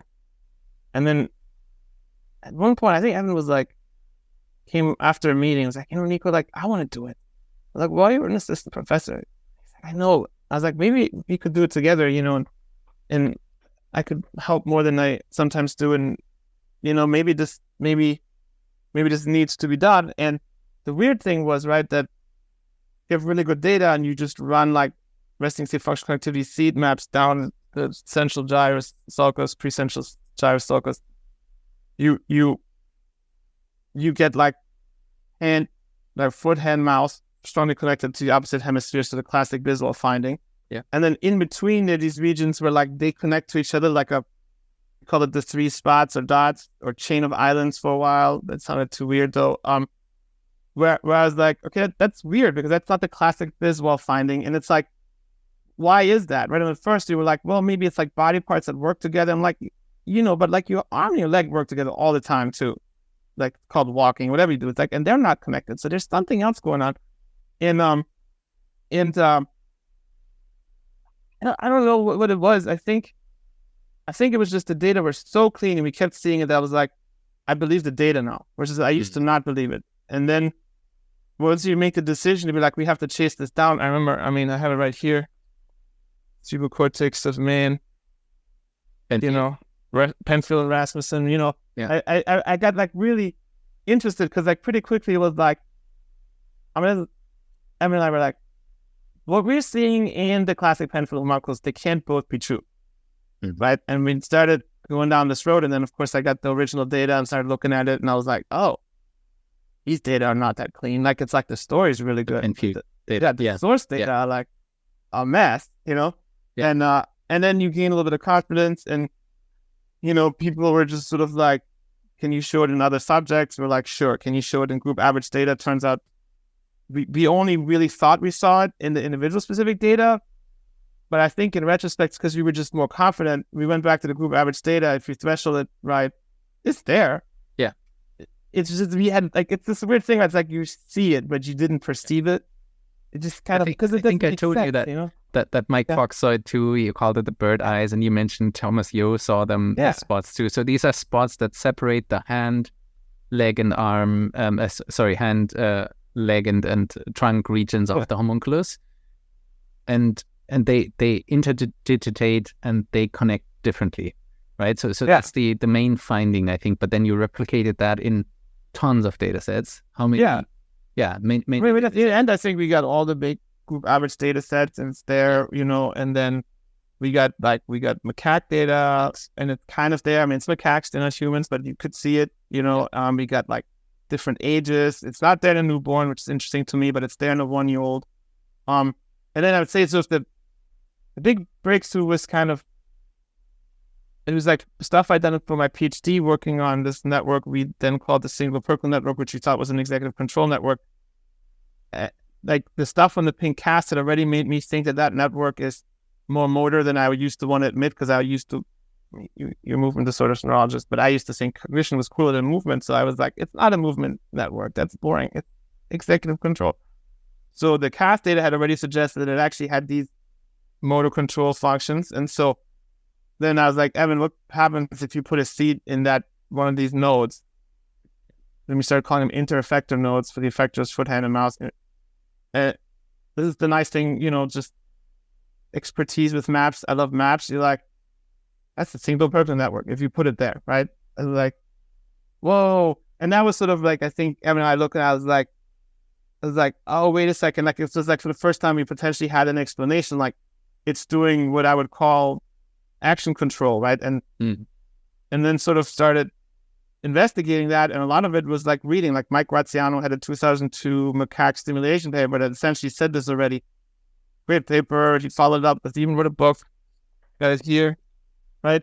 But and he's extremely eloquent, brilliant writer. Has written actual novels that are bestsellers. Got kind of ignored because it's like, I was in grad school when this went down. And I remember somebody going like, "Oh, don't learn the homunculus. It's no longer true." It was like they were still teaching the homunculus. Yeah. And then you find other work, Peter Strick, Angela Sirigu from like human stuff. They're all like, it's not that straightforward. And then the non-human primate folks that had been doing more careful mapping and like homunculus and stuff, they had also found stuff that didn't fit, but it was weird. I mean, in retrospect, I was like, the homunculus story is like a brilliant story. I mean, the story is really good and keeps getting retold and is in a textbook. Yeah. It's an uphill battle for like boring old data that's confusing to dislodge it. I don't know if we achieved that, but we tried. It's like you need a competing story, right? But it's hard to compete. I mean, humans seem to want to anthropomorphize everything. So to be like this little man or little person in your brain, it's like so appealing, right? Yeah. Right. The truth is not nearly as intuitive, and so harder to sell. Although I would say, that maybe that the homunculus, in a very rough sense, still holds true, and maybe it was never implied that it actually is a continuum. Maybe it was. I don't know. I think there was this answer by the Dietrichson lab that said that. But I think one other change you made, except putting essentially gaps into the homunculus, was also that you reordered each zone and showed that it's concentric. I think that's even, to me, more important, in a way more important, right? Because you could interpret the Penfield map as simply like simplifying things, right? Yeah. It still holds true, roughly arms here, foots here, and so on. Yeah. But then what you did on top of that is that you showed that, for example, in the mouth area, the tongue is in the middle and then it goes out concentric shapes, which I think is very, very interesting too. Yeah, absolutely. I mean, that was sort of, we didn't catch that right away. And then we started focusing on task data and doing a lot of really simple motor tasks over and over again. And it was once we started plotting those, that's all of a sudden Rosalind Chauvin, who works with me, I think she might be the first ones to notice that she plotted it sort of differently. And she was like, I think it's concentric circles. I remember my first response being like, what? No. And then you look at it and you're like, ooh, it might be. And then, of course, I think the big one there was, I think we talked to Peter Strick, who is like a library of neuroanatomy. And so she was like, well, yeah, there's this paper from 1970, whatever. Belt sends it to us. And sure enough, it's not imaging, it's some monkey species, and you see sort of similar things, and you're like, oh, wait, this is actually, this is there. And then we thought about other parts of the brain where there are these kinds of concentric, in the visual stream, whatever, these concentric organizations. So I'm like, that's not totally crazy. Yeah, and I mean, I think talking with Peter Strick a lot about this really helped because he really knows the motor system and he has a different take on it. So we had a lot of negotiations essentially where we had to reconcile what we had and what he had and come to this consensus that it could all be fit together, but it's not, the homunculus is too simple. In retrospect, this is the weird thing. In retrospect, I'm like, yeah, of course not, because your trunk is terrible. Like, don't do anything super fancy. Like this is so different. It's like, I honestly think that if you look at some of the neurosurgical stuff, I think the somatosensory one is maybe makes much more sense and is easier to get, and it's like more symmetric relatively, and then it's sort of like the danger of over extrapolating when you have a really nice pattern, so. But it's funny, isn't it, that sometimes I feel like our field forgets history quite well, right? So there seems to be this 30-year cycle of finding stuff that has been shown 30 years ago when, the last generation died and everybody forgot about it. That happens, but then also with something like the homunculus that just sticks, it is then very hard to, you accept it as a truth in a way, right? People think, oh, this is so established, this is so old, we've been telling that for ages, can't be wrong. So there are maybe these two effects of historical findings, and you had to probably convince yourself first, then others second to think about, okay, taking that down, or like not taking it down, but extending it and refining it. Oh, absolutely. I think you're onto something. It seems like historical, it's winner take all. So unfortunately, many cool things get completely lost. Yeah. And then a handful of things become truth, and some of them didn't deserve it, Yeah. And then it's hard to find it, right? Because it's like, you just have to, the textbook doesn't have any original data, and it doesn't even have an explanation of how they did that in 1935 or whenever. Yeah. Which the methods, they didn't have that much technology. And so, I remember like I wanted the original, and then like buying it on eBay, I think it cost like $1,000, and I was like, I'm not gonna do that. And I went to the library, and the library didn't have a copy for some weird reason. And I finally found some place in Spain that sold it at a reasonable price to get the book, to look at the original stuff. I mean, it wasn't hard, but like it's the kind of thing where if you like have 5 minutes, you're gonna give up because you can't just download it from your computer.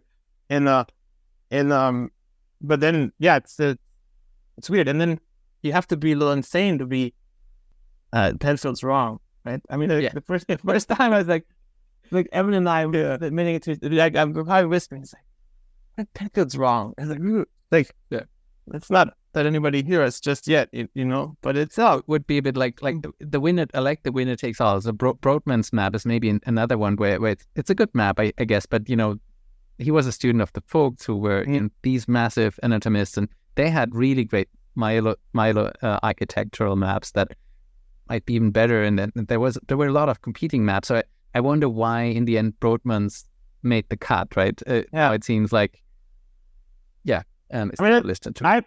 a thought experiment. I've done this a bunch. So, I believe in functional areas. I think they're real. I come from like neuroscience. I know there's some computational people who think those are just ideas.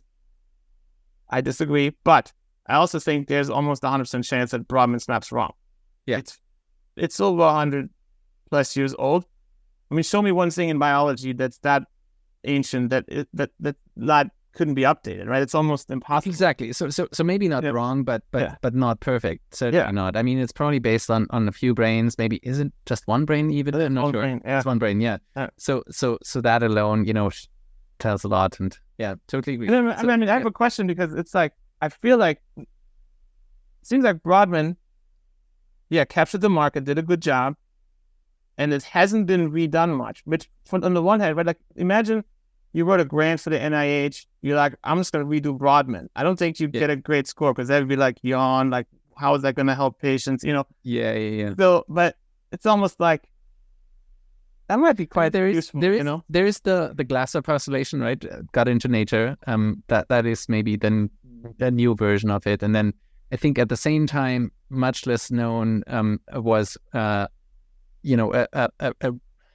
was an attempt to merge the Brodmann's cytoarchitectonical with the Vogt myeloarchitectonical maps and try to segregate them together by Nieuwenhuis, who's a famous anatomist, quite old already, 95 or so, but he still does these things, and he published that in the same year than Matt Glasser. They found exactly the same number of parcels. That's funny, coincidence.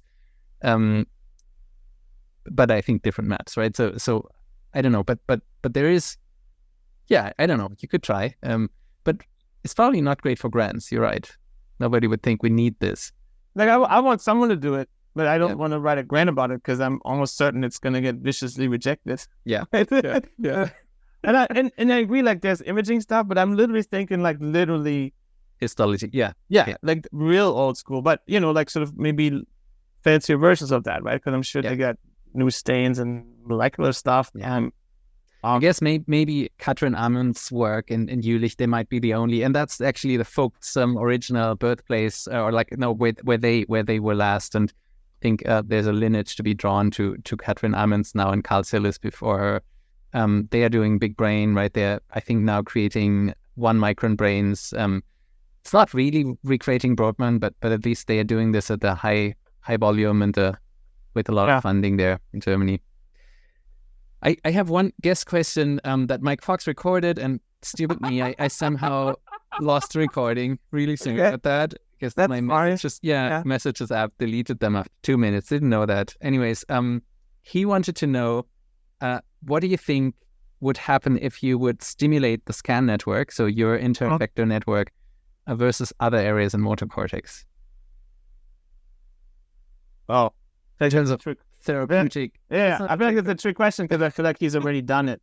So if you guys did it, we didn't. No. Let me know. Okay, so we kind of tried this, but not super well with TMS, and you can get the typical TMS over the selector specific regions. We were getting that, and then we didn't try it for too long. But if I was the subject, we would try to stimulate over the scan nodes mine register. Oh, you did? Yeah, to the navigation system for the TMS. And not super surprisingly, I mean, this was one of the hypotheses why this didn't show up in Penfield stuff, is like we weren't getting movements, right? Which Penfield didn't record when nothing happened. And so then you have a map of the positives and not the negatives. Like I feel like if they had just mapped the map of what happened when nothing happened in motor strip, they might have already been like, oh, there's these other spots where most of the time nothing happens, right? Yeah. It's all stochastic.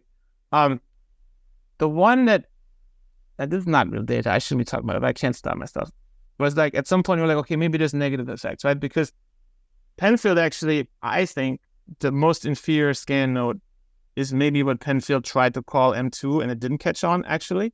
His SMA caught on, his Homunculus, because he was getting a lot of either no movement or actually speech inhibition there. And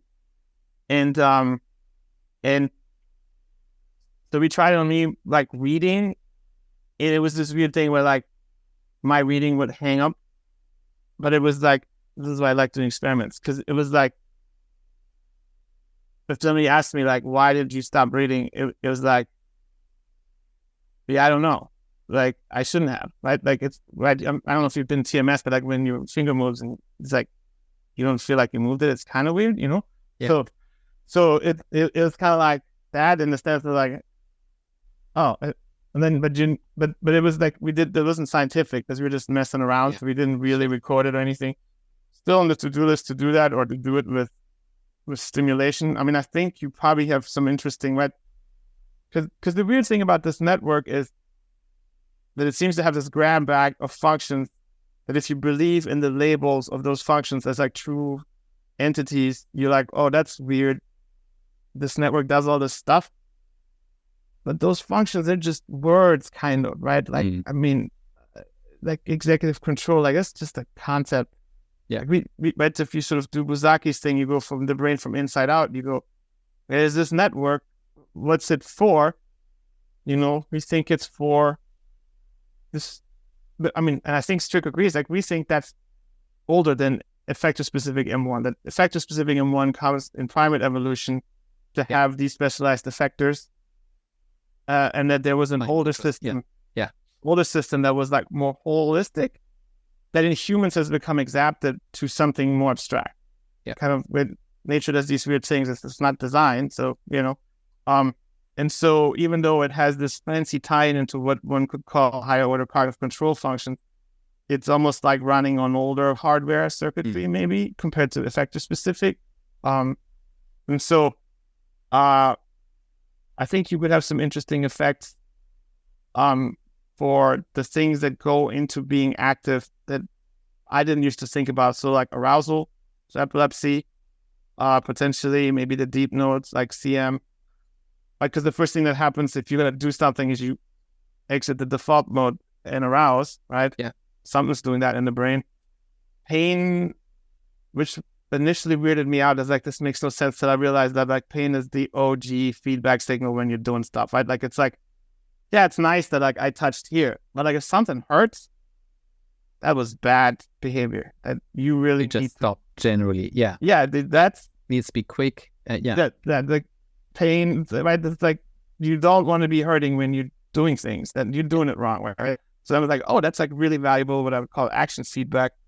And then the other ones would of course be that Peter Strick put us onto this, anything, and there, there's the mouse paper from Diceroth about the insula and the heart, right? There's some other human stuff. So this idea that like you actually have top down and bottom up stuff going to your organs. Yeah. Like the famous Strick tracing paper, supplementary motor regions and primary motor regions go in the adrenal medulla. That used to be like, I used to think, what? Now I'm like, oh no, it's about action, right? It's like sympathetic drive. It's about fight or flight versus rest and digest, right? Like if you're gonna do something in the real world, like like Peter Strick taught us is like, like when you do something, like you like tense your pelvic muscles, the insides don't fall out. Like you adjust your breathing to what you're gonna do.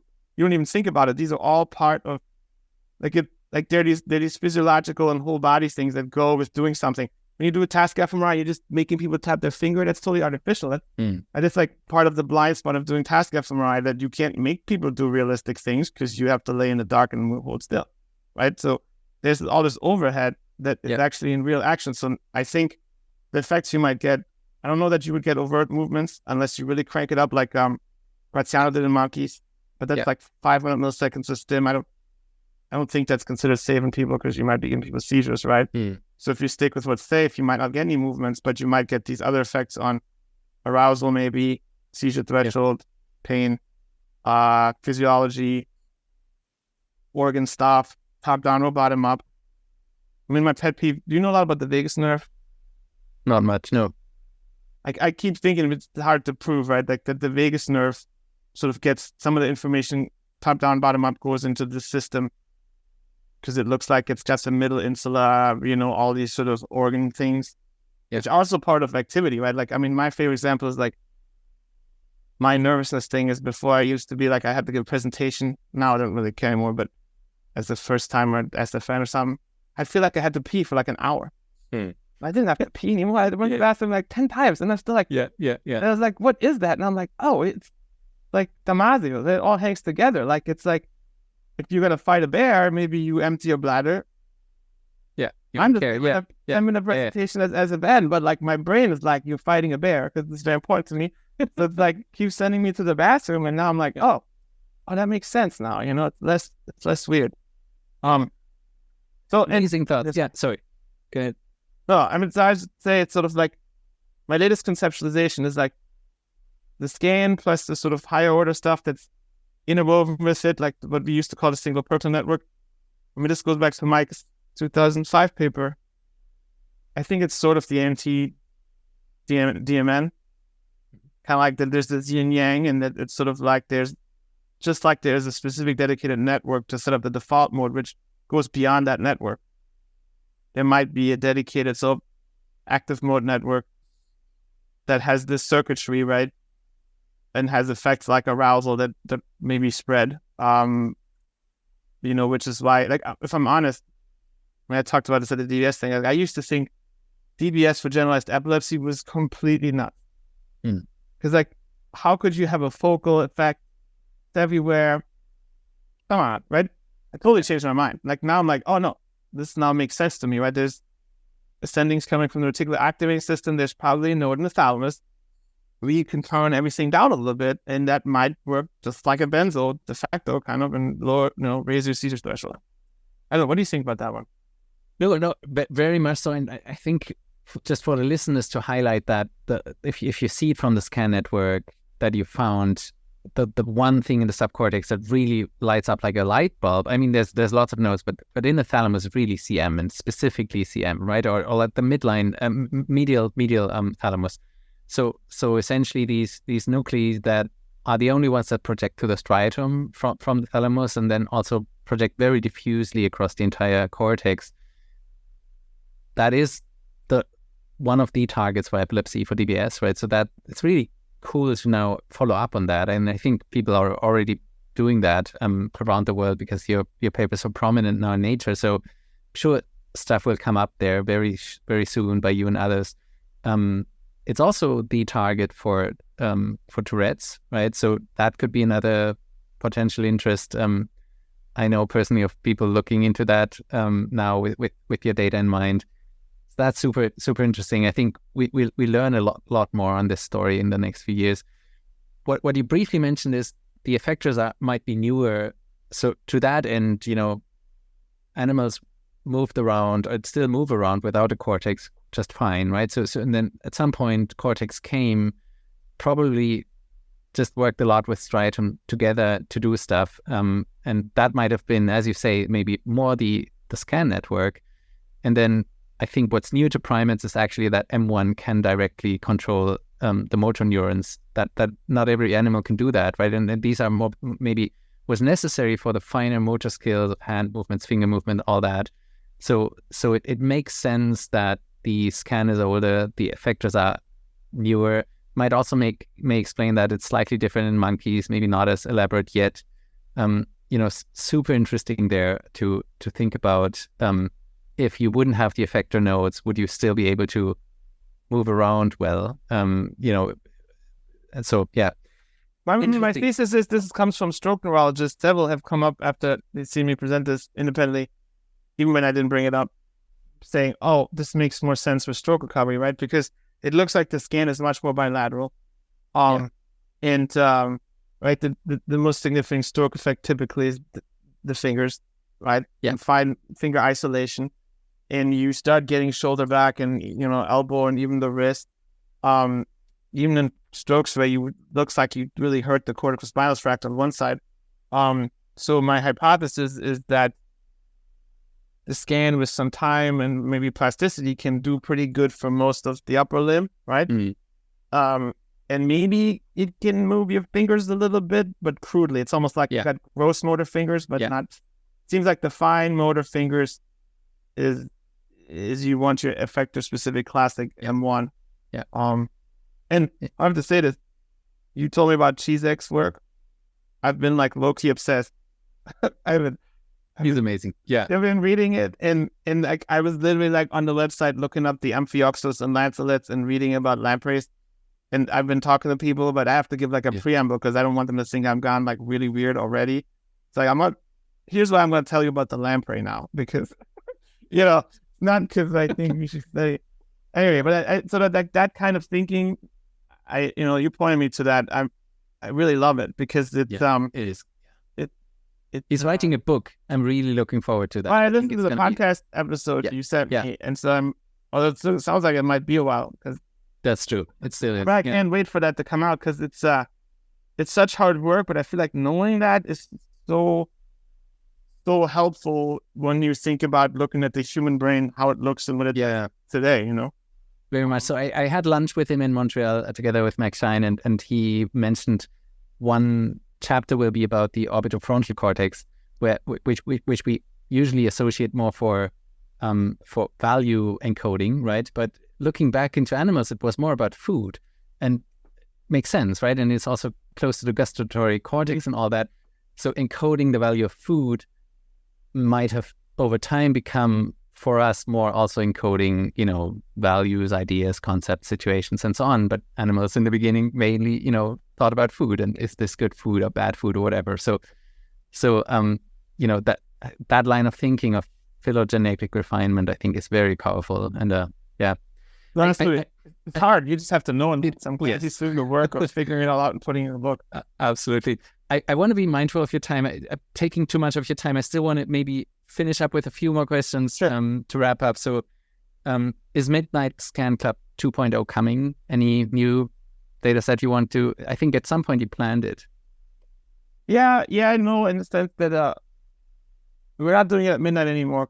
Yeah. I feel like we do like more funding. Not that we're flush, but we have some. And then, but like the basic principle, we're doubling down on. Like, I feel like most folks I talk to, they're like, okay, so now can you just get less data?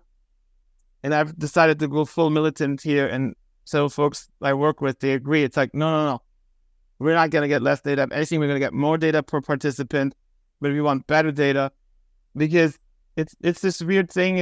I don't even understand why, but it's like every time we get a better resolution, better SNR scan, literally on the same person, it's not like maybe we don't see it for the first time, but it's like we perceive it because it's just a little crisper.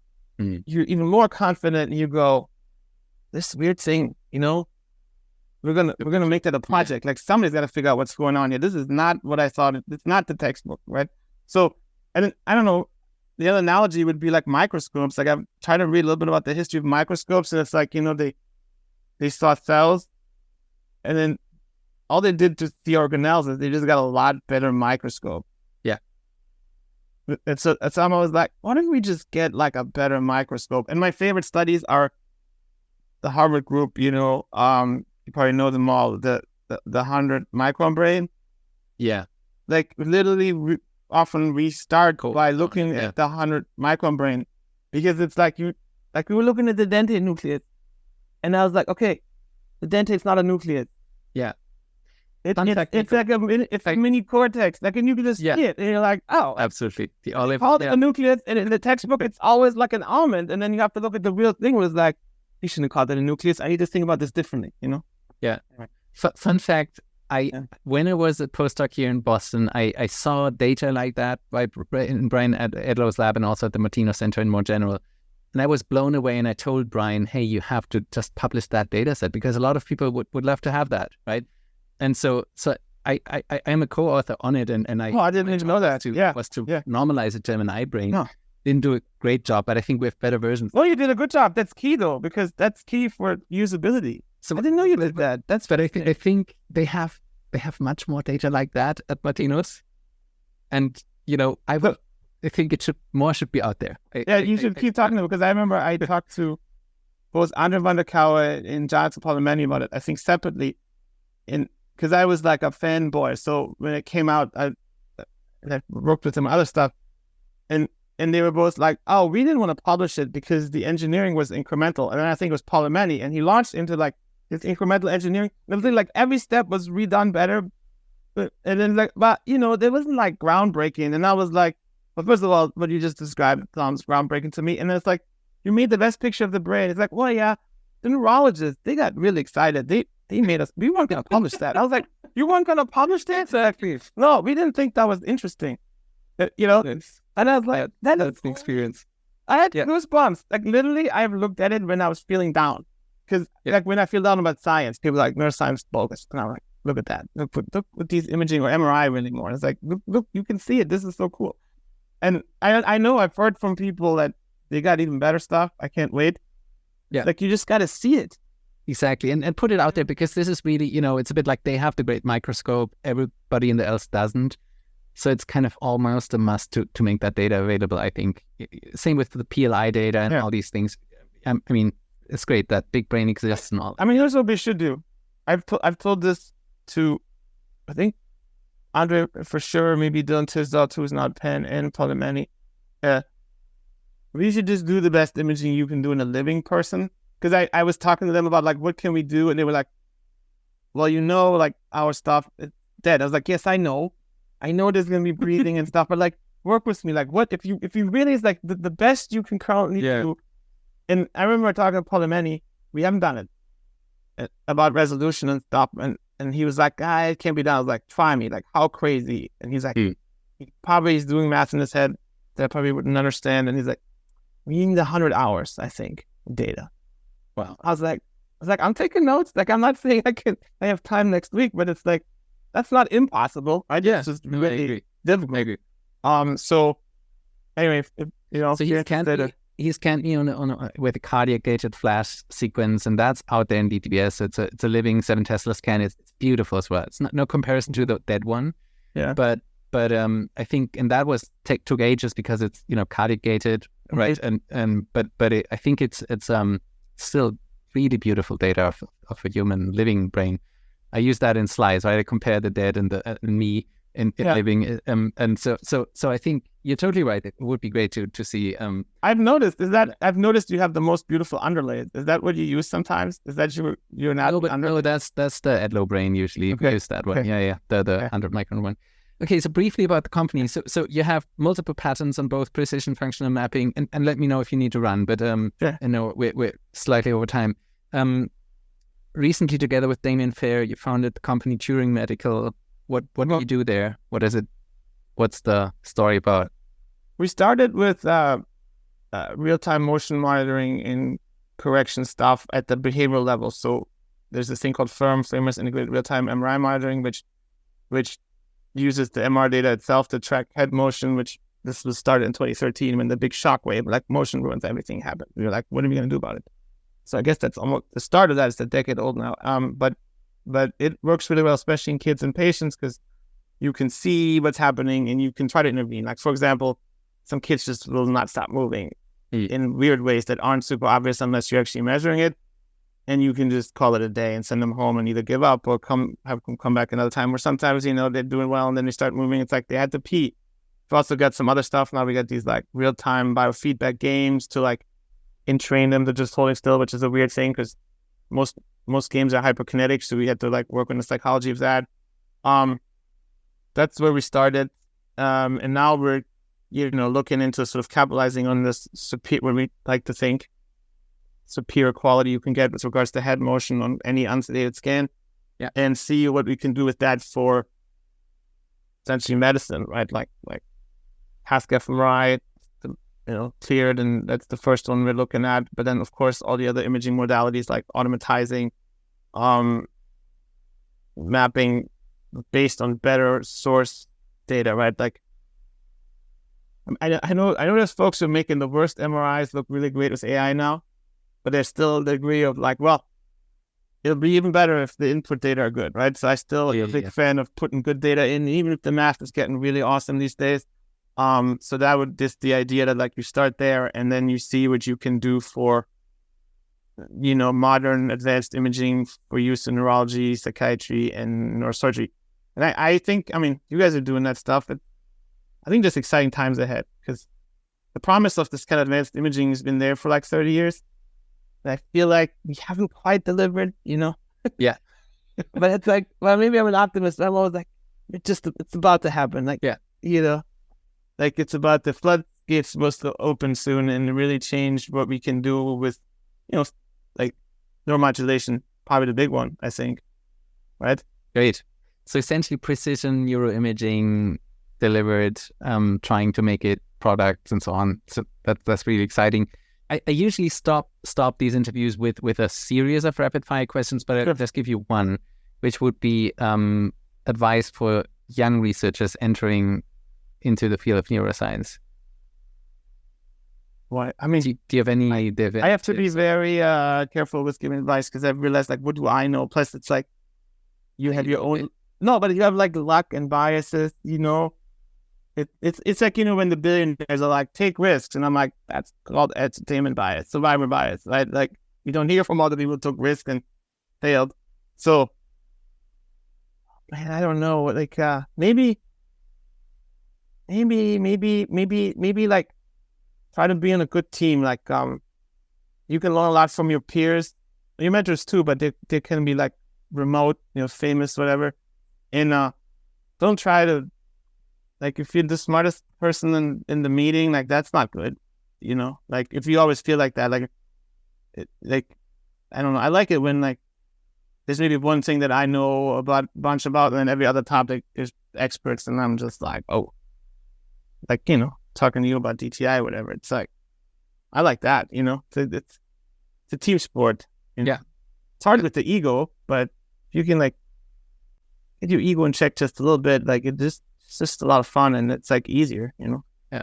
And there is some joy of just also celebrating success for Yeah. others, right? So of course, if you're the only one with no success, that sucks. So, but there's nothing against your colleagues being successful, and I love it. So team sport. Thank you, Nico. This was a long time. I'm happy that you took all that time and of course, for that conversation. So thanks a lot. Of anything you wanted to cover that we didn't cover, or do you think? No, I feel like somebody should interview you one of these days, because I think it's super cool. You know, and it's you're just doing the service. I know you're doing really cool stuff. So maybe that I since Mike is giving guest questions, maybe he should do an episode where he interviews you.